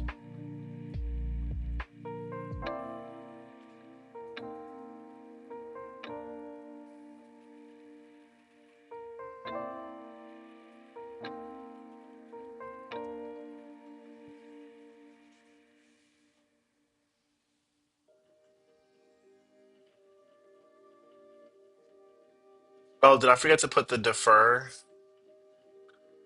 I think I forgot to put the defer on this right here. Yeah. So I was closing the file before I had a chance to write to it. And yeah, I figured failed to create logger. Okay. Okay. That makes sense. Got you. Cool. Um,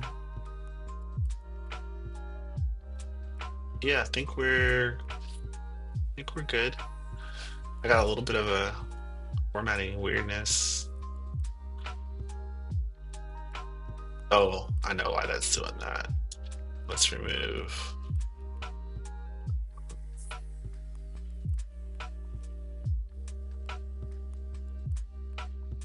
space here.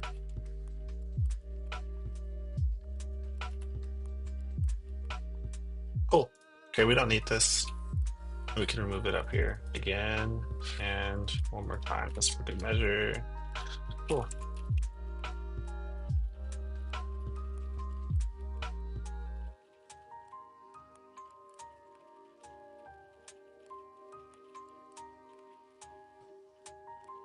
Okay, so we have the file logger and we added the tests. My dog is asleep again. I'm gonna take him out to go use the outdoors to go potty, basically. And then I'll come back and then I'll write the uh, implementation and test for the debug logger.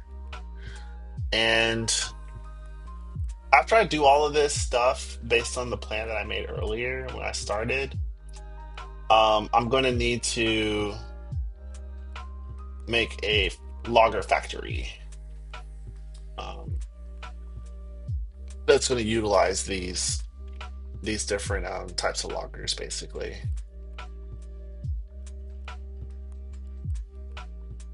Yeah, and then I need to write a test for that.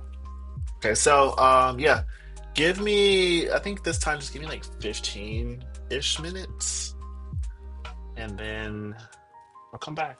Okay, don't go too far, but if you do, come on back, and I'll catch you in a little bit.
Hey, we are back. So let's do this. Go ahead and get back to coding. Okay. We made the file logger, the console logger. Now we need to do a debug logger. And then after I do the debug logger, I'm going to get off. Um, that's about as much as I can handle in this sitting because we've been doing this for 3 hours almost. Nice little study session for Saturday. Okay, so let's go ahead and make a new file. Debug. Oops. Debug logger.go. And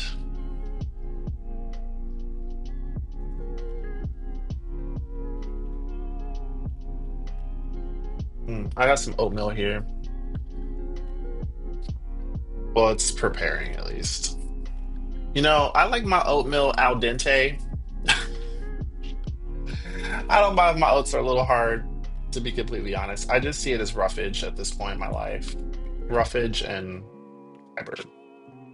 Just something to fill my stomach up because I am not quite ready to have a meal, but I need to choose something.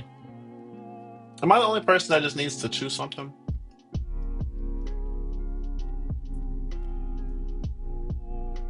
Or is that just me? Um, no, no, no, no. We don't need to do a debug logger. My bad. What am I thinking? I'm getting mixed up here. There's no debug logger. There's just going to be a console logger and a file logger. Um, and we'll do a formatter later.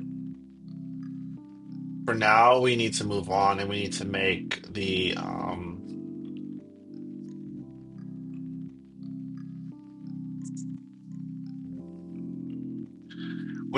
factory for this. My bad. So make a new folder, call this factory, and we'll make a new file. Oops, new file. This factory, and we'll call this logger factory. Um, go. I had to eat this oatmeal because I ran out of my favorite snack, which is my little cheese peanut butter crackers, and also don't have any food because it's grocery day.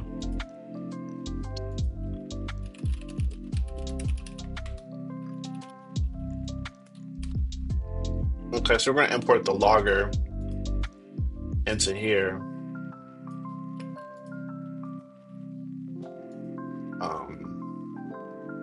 Okay. And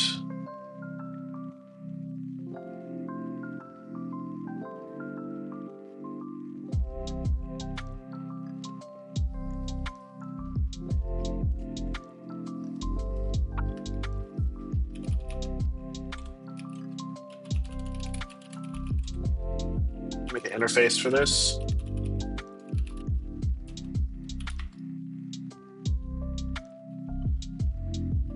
That will create loggers for us.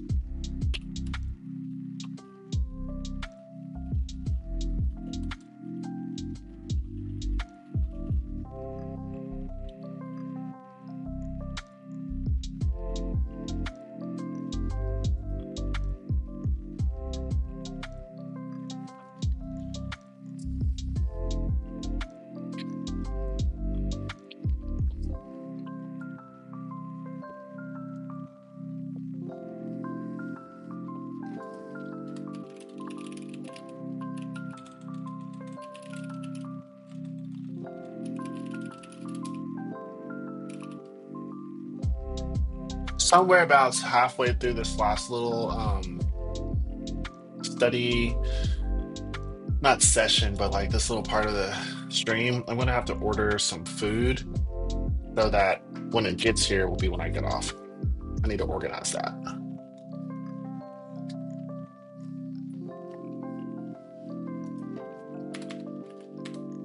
I have no clue what I want to eat, but I do not want a burger. I do not want pizza. I do not want ramen. And I do not want maybe I'll do tacos actually. We'll see. Okay, so we'll make a concrete implementation of this logger interface,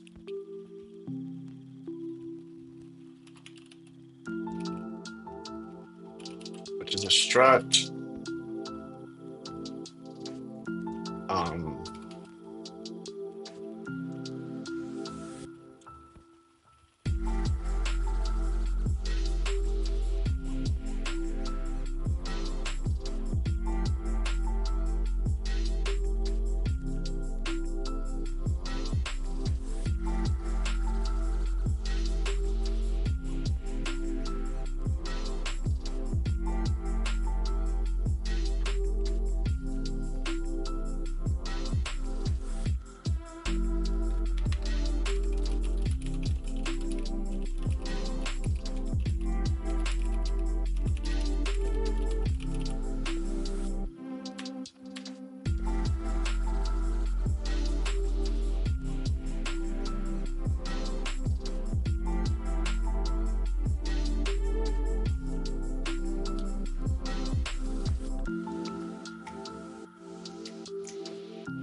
return the pointer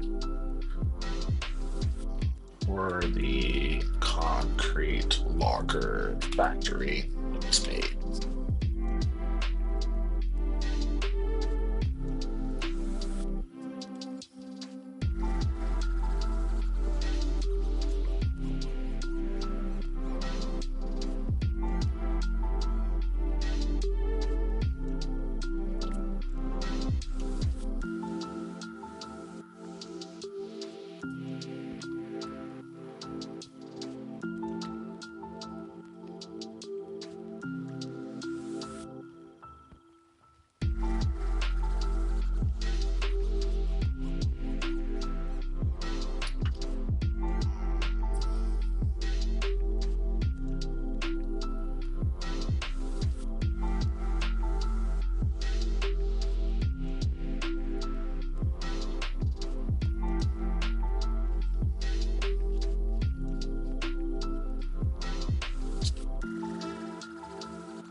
I'm a little lost, so I'm biding time with this al dente rolled oats.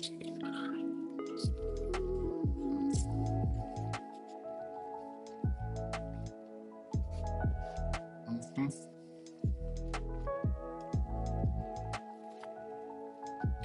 I feel like oats is one of the perfect foodstuffs because all you need to do is what I do at least is I put agave, salt and pepper, and hot water. And I don't do instant oats. I do just regular rolled oats. Okay, so we have the new concrete logger factory, which just gives us a, oh, excuse me, gives us a new concrete logger factory. which will make logs for us. And we have to give it a type that we want for it to. Um, I'm a little bit confused by this, but let's just continue, see what happens.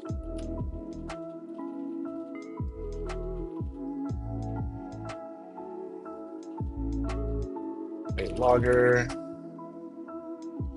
and we need to satisfy the type of the interface so that that works. And we'll just say logger type. Well, we can just copy this part right here.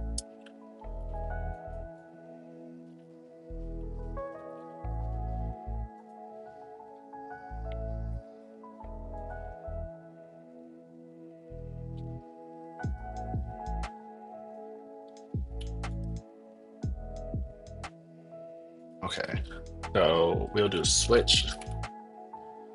I learned that switches are more performant than a block of if else statements because of how they work um, when the code is compiled.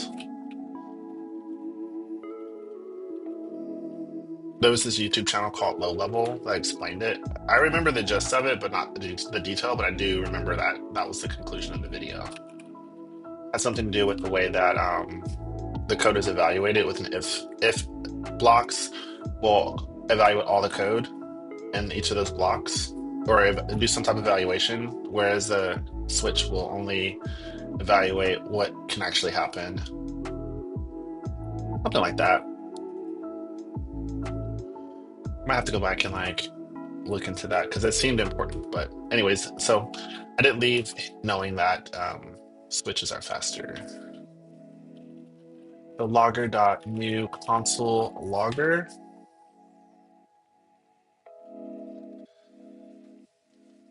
Um, okay, so we're gonna be returning logger dot new console logger.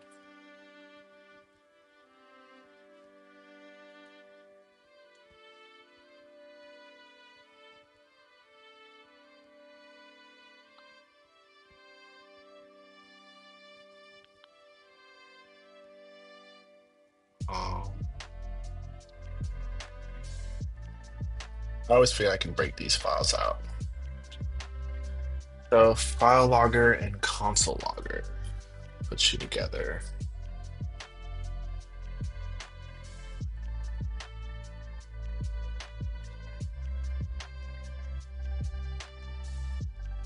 And this will have all the methods on it. But we need to wait.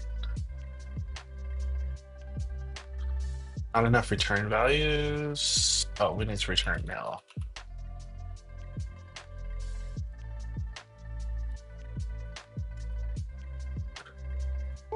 And if the case is file, and return logger.new file logger. Oops. And we'll give it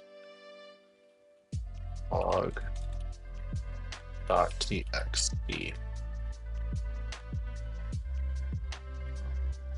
Oops. Double quotes.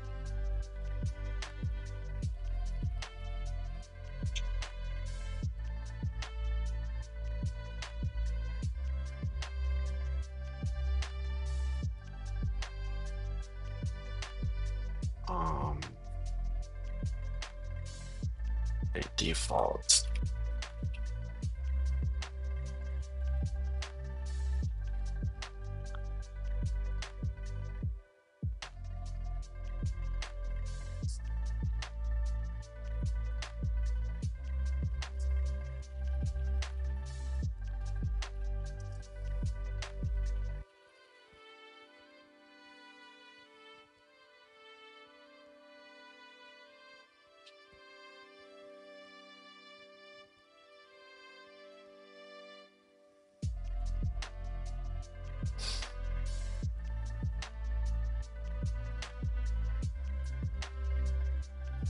I don't understand why I don't have to put nil with my return.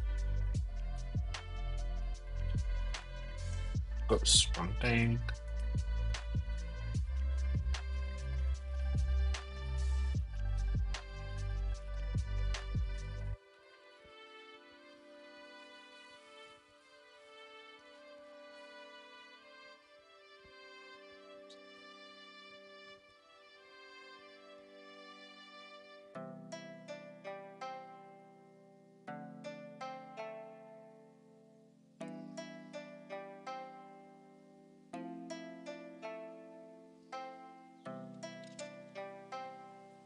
Okay, so the new file logger here, it uh it returns nil, so we don't have to do it. But whereas the new console logger will re does not return nil. Now I could, if I wanted to, I guess. Why wouldn't I? Well, will that break something? Let's see.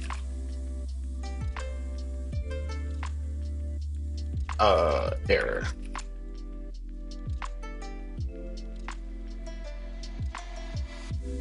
Uh-oh.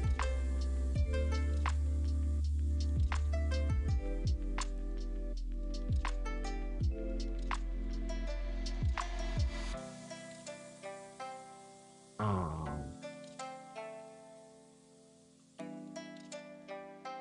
nah, we don't need to do that. That's like unnecessary. We could do it, but that'd be unnecessary. There's no thing that would break this that I could think of. Uh,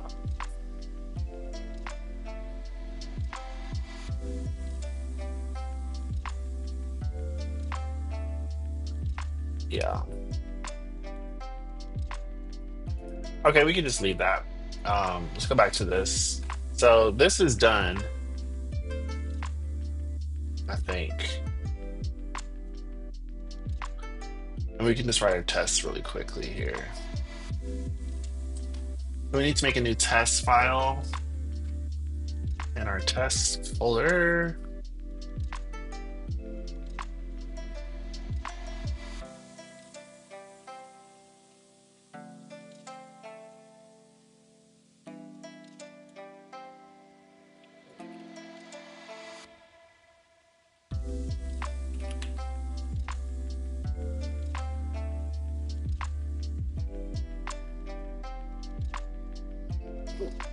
We need to import the logger and the factory.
Here are the different tests we're going to cover. So, oops. So we need to make an array of structs.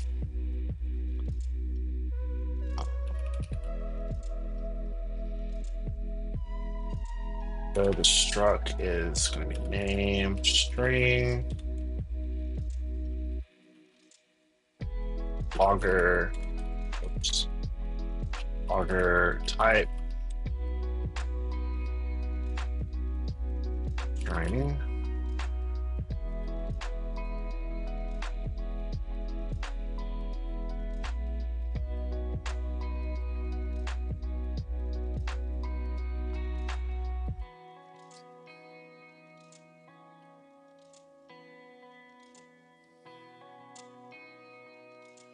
We're gonna have to supply the values here in a second, but we have to write these fields first.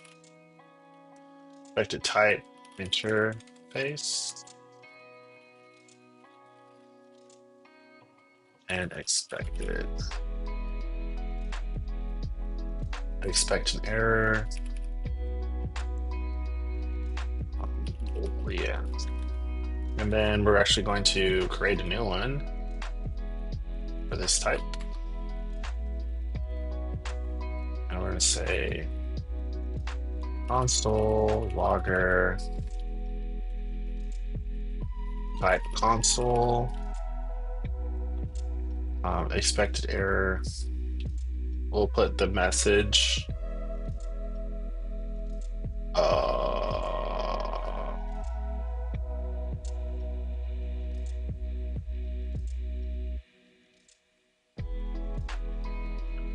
console logger.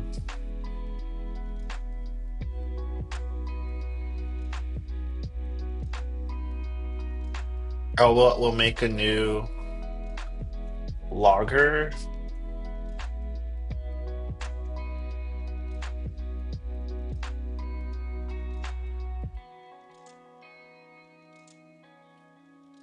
I don't know.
I need to have it explain something to me.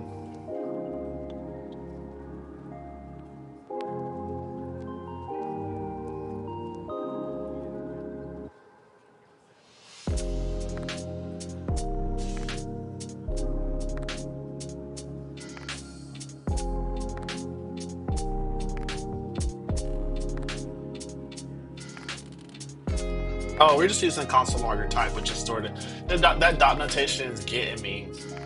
It's getting me. Okay, I get it. So we're just going to be using the. Oops. So here we're saying we need a type, and we're saying okay, we're going to go to this whatever this address is. I guess the question I might have is why are we using the address there? The address. So yeah, why are we using the address? Why are we using the address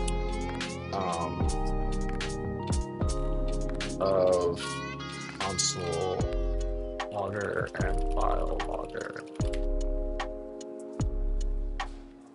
I need to know. I really do.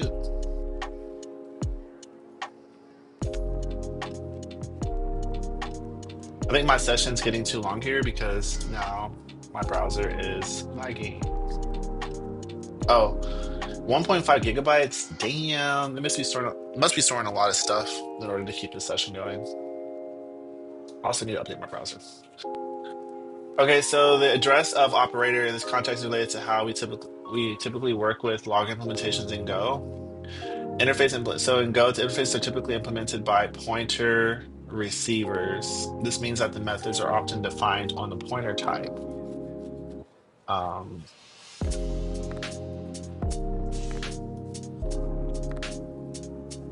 on the pointer type. Oops. How did I do that?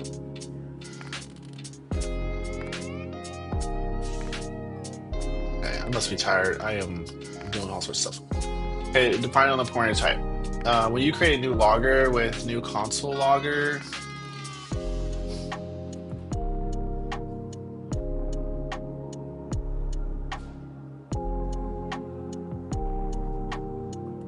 they will return a pointer,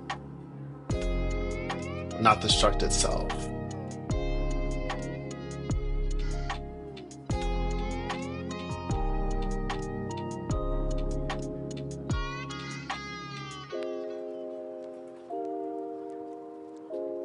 We're pointing to zero. Oh, I see, I see. So just for the sake of the test, we need to make some zero.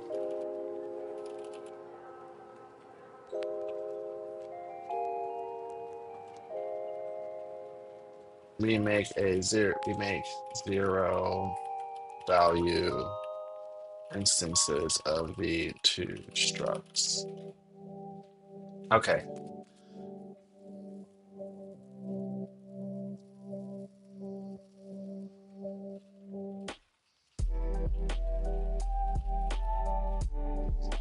Oh, does making these zero value structs have implications for memory?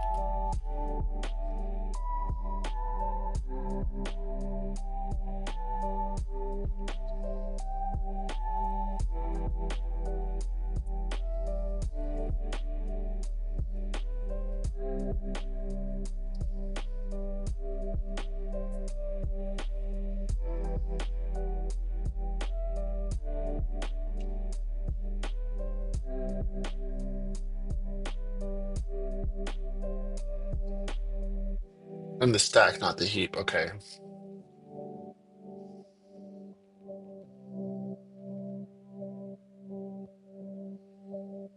Okay. Let's go ahead and write a loop now so we can loop over these and then test them.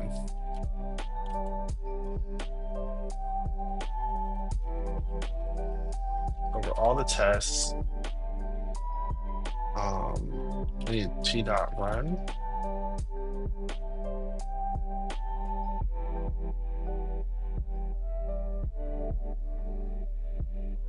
And we're gonna use the name of the logger type to run subtests in here. That way they're all like differentiated. So bt.name. We're gonna make a anonymous function here.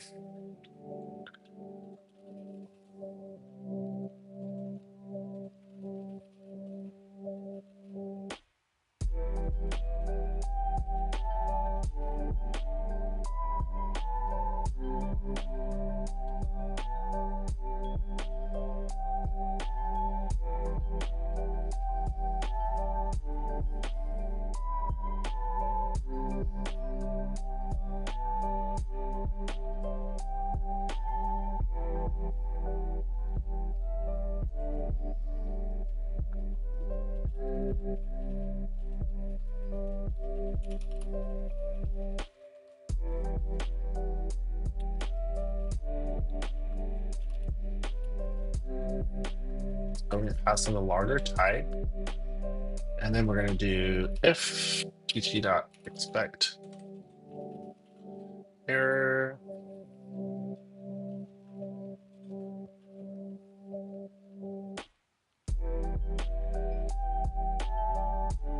So if that is true, then the error is nil. If we expect the error, then we need to say, hey, if the error is nil, then t.error f expected an error but got none.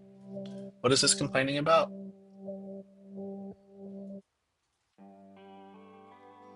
About an extra.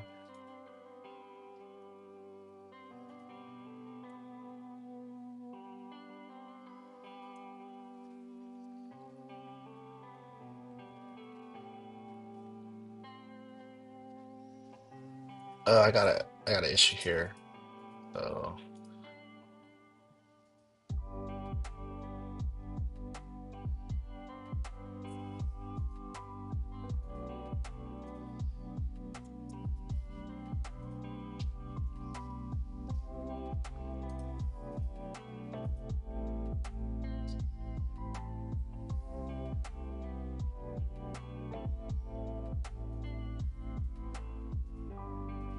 Oh, right here. That was hard to find. Okay, I think we're good now. Okay. Um, else we'll do if there's not nil, then error f unexpected error.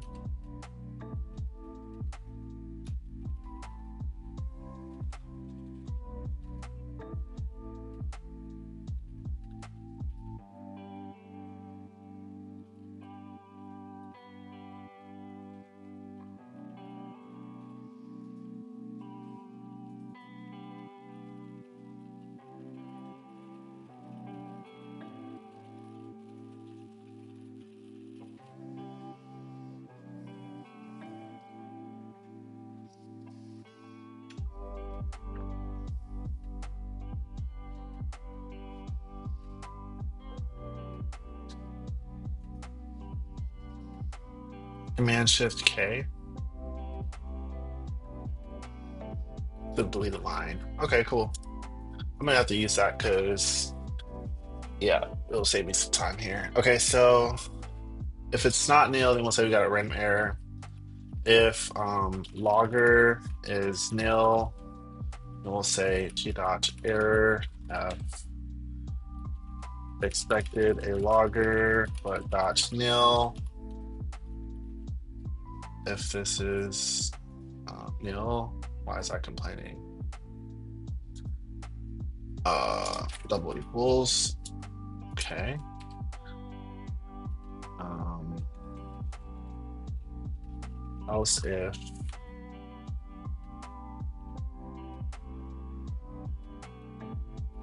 a logger is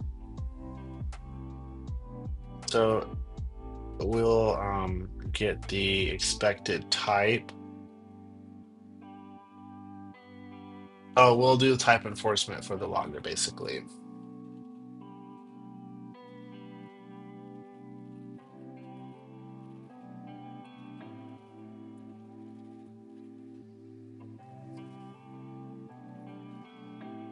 So if not okay, then g dot error f expected logger of type t, but got um,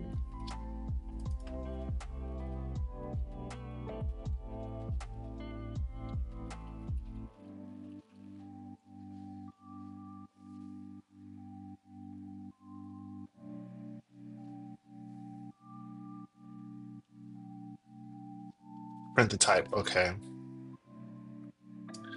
I I so dot expected type logger. Okay, let's try to run. Did I spell that wrong? Expected type? Expected type is not a type. Oh, brother, it is supposed to be.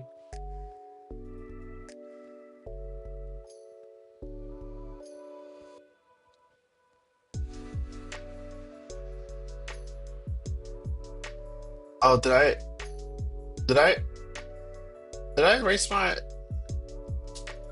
Okay, I have it right here. I can just bring this back.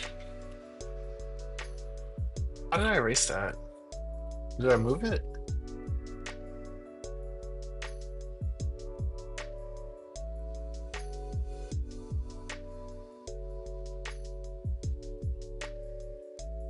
Uh-oh.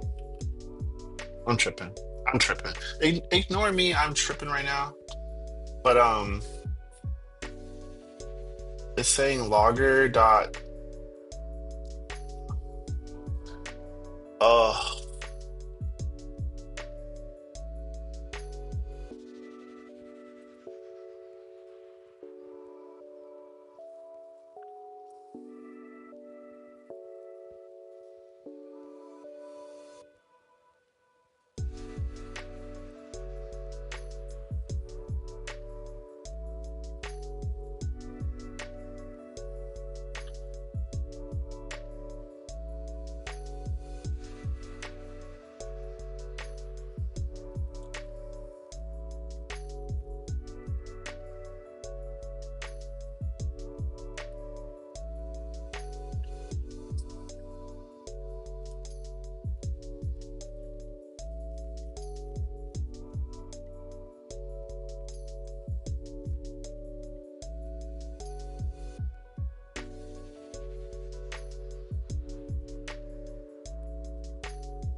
Let's get some help.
So we need to use reflect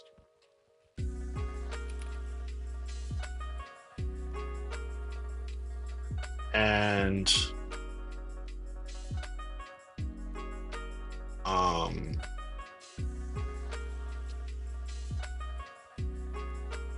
down here we can get the type of the logger like this.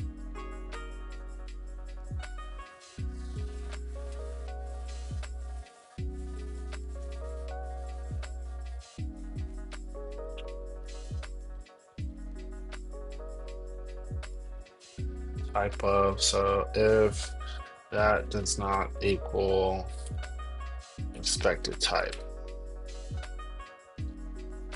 Okay.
Um,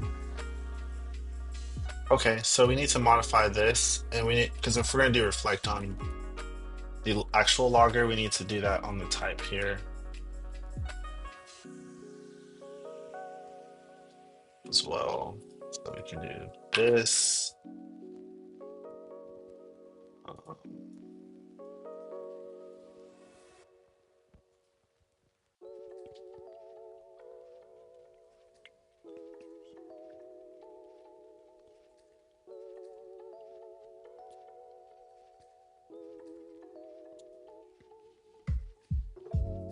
we can give it the pointer of logger.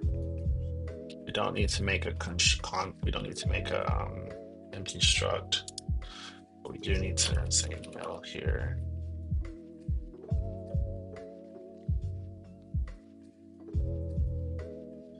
And we need to do the same thing down here.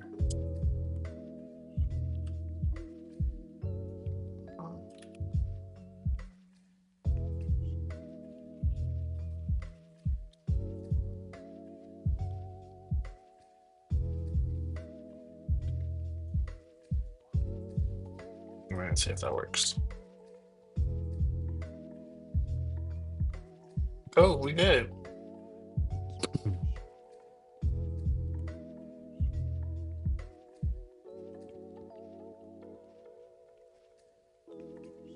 Okay, so we're getting the type of using reflect here.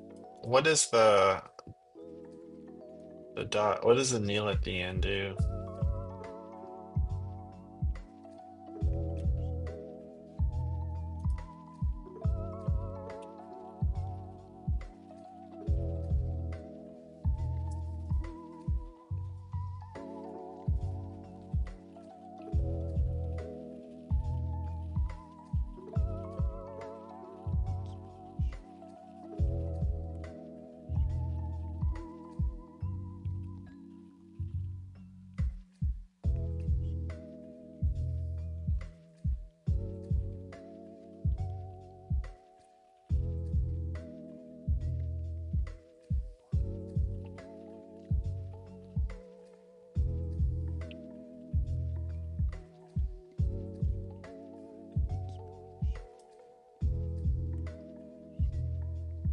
Hmm.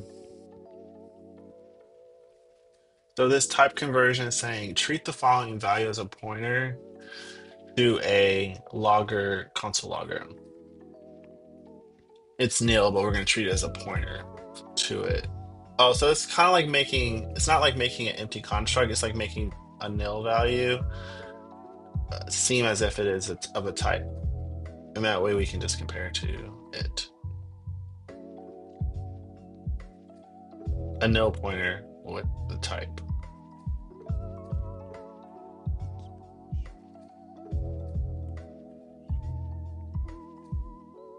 So without actually creating an instance.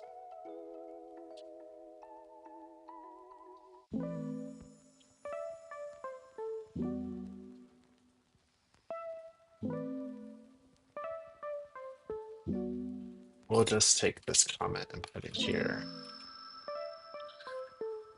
Okay. Okay, so I think we're good for now.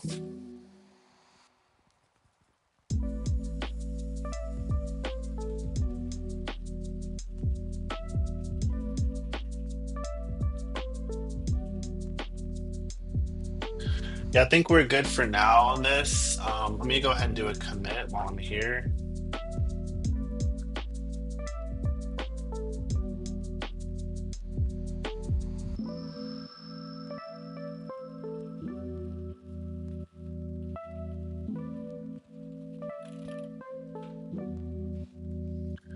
Okay, so here's what's left to do. We need to make the main application to actually use this logger system for different logger types. Um, then we need to make a formatter that will apply custom formatting to different log messages. Um, it'll be a formatter logger, I guess. And we need to write tests for that. So the logger factory will include this new type in it. And then we need to make the documentation, README and stuff, instructions, um, and that's it. So we really have one more. We have two more implementations: the main application and the logger formatter, and then we're done. So I think I can do that in the next session. I don't know when I'll stream again, but this is a good amount for today. So I'm just gonna go ahead and order my food after I get off of here and going about my day. I got some other stuff to do. So as usual, thanks for coming by, and I hope you will come again. Wherever you go, you know, you always know to return here. So I'll catch you on the flip side. Adios.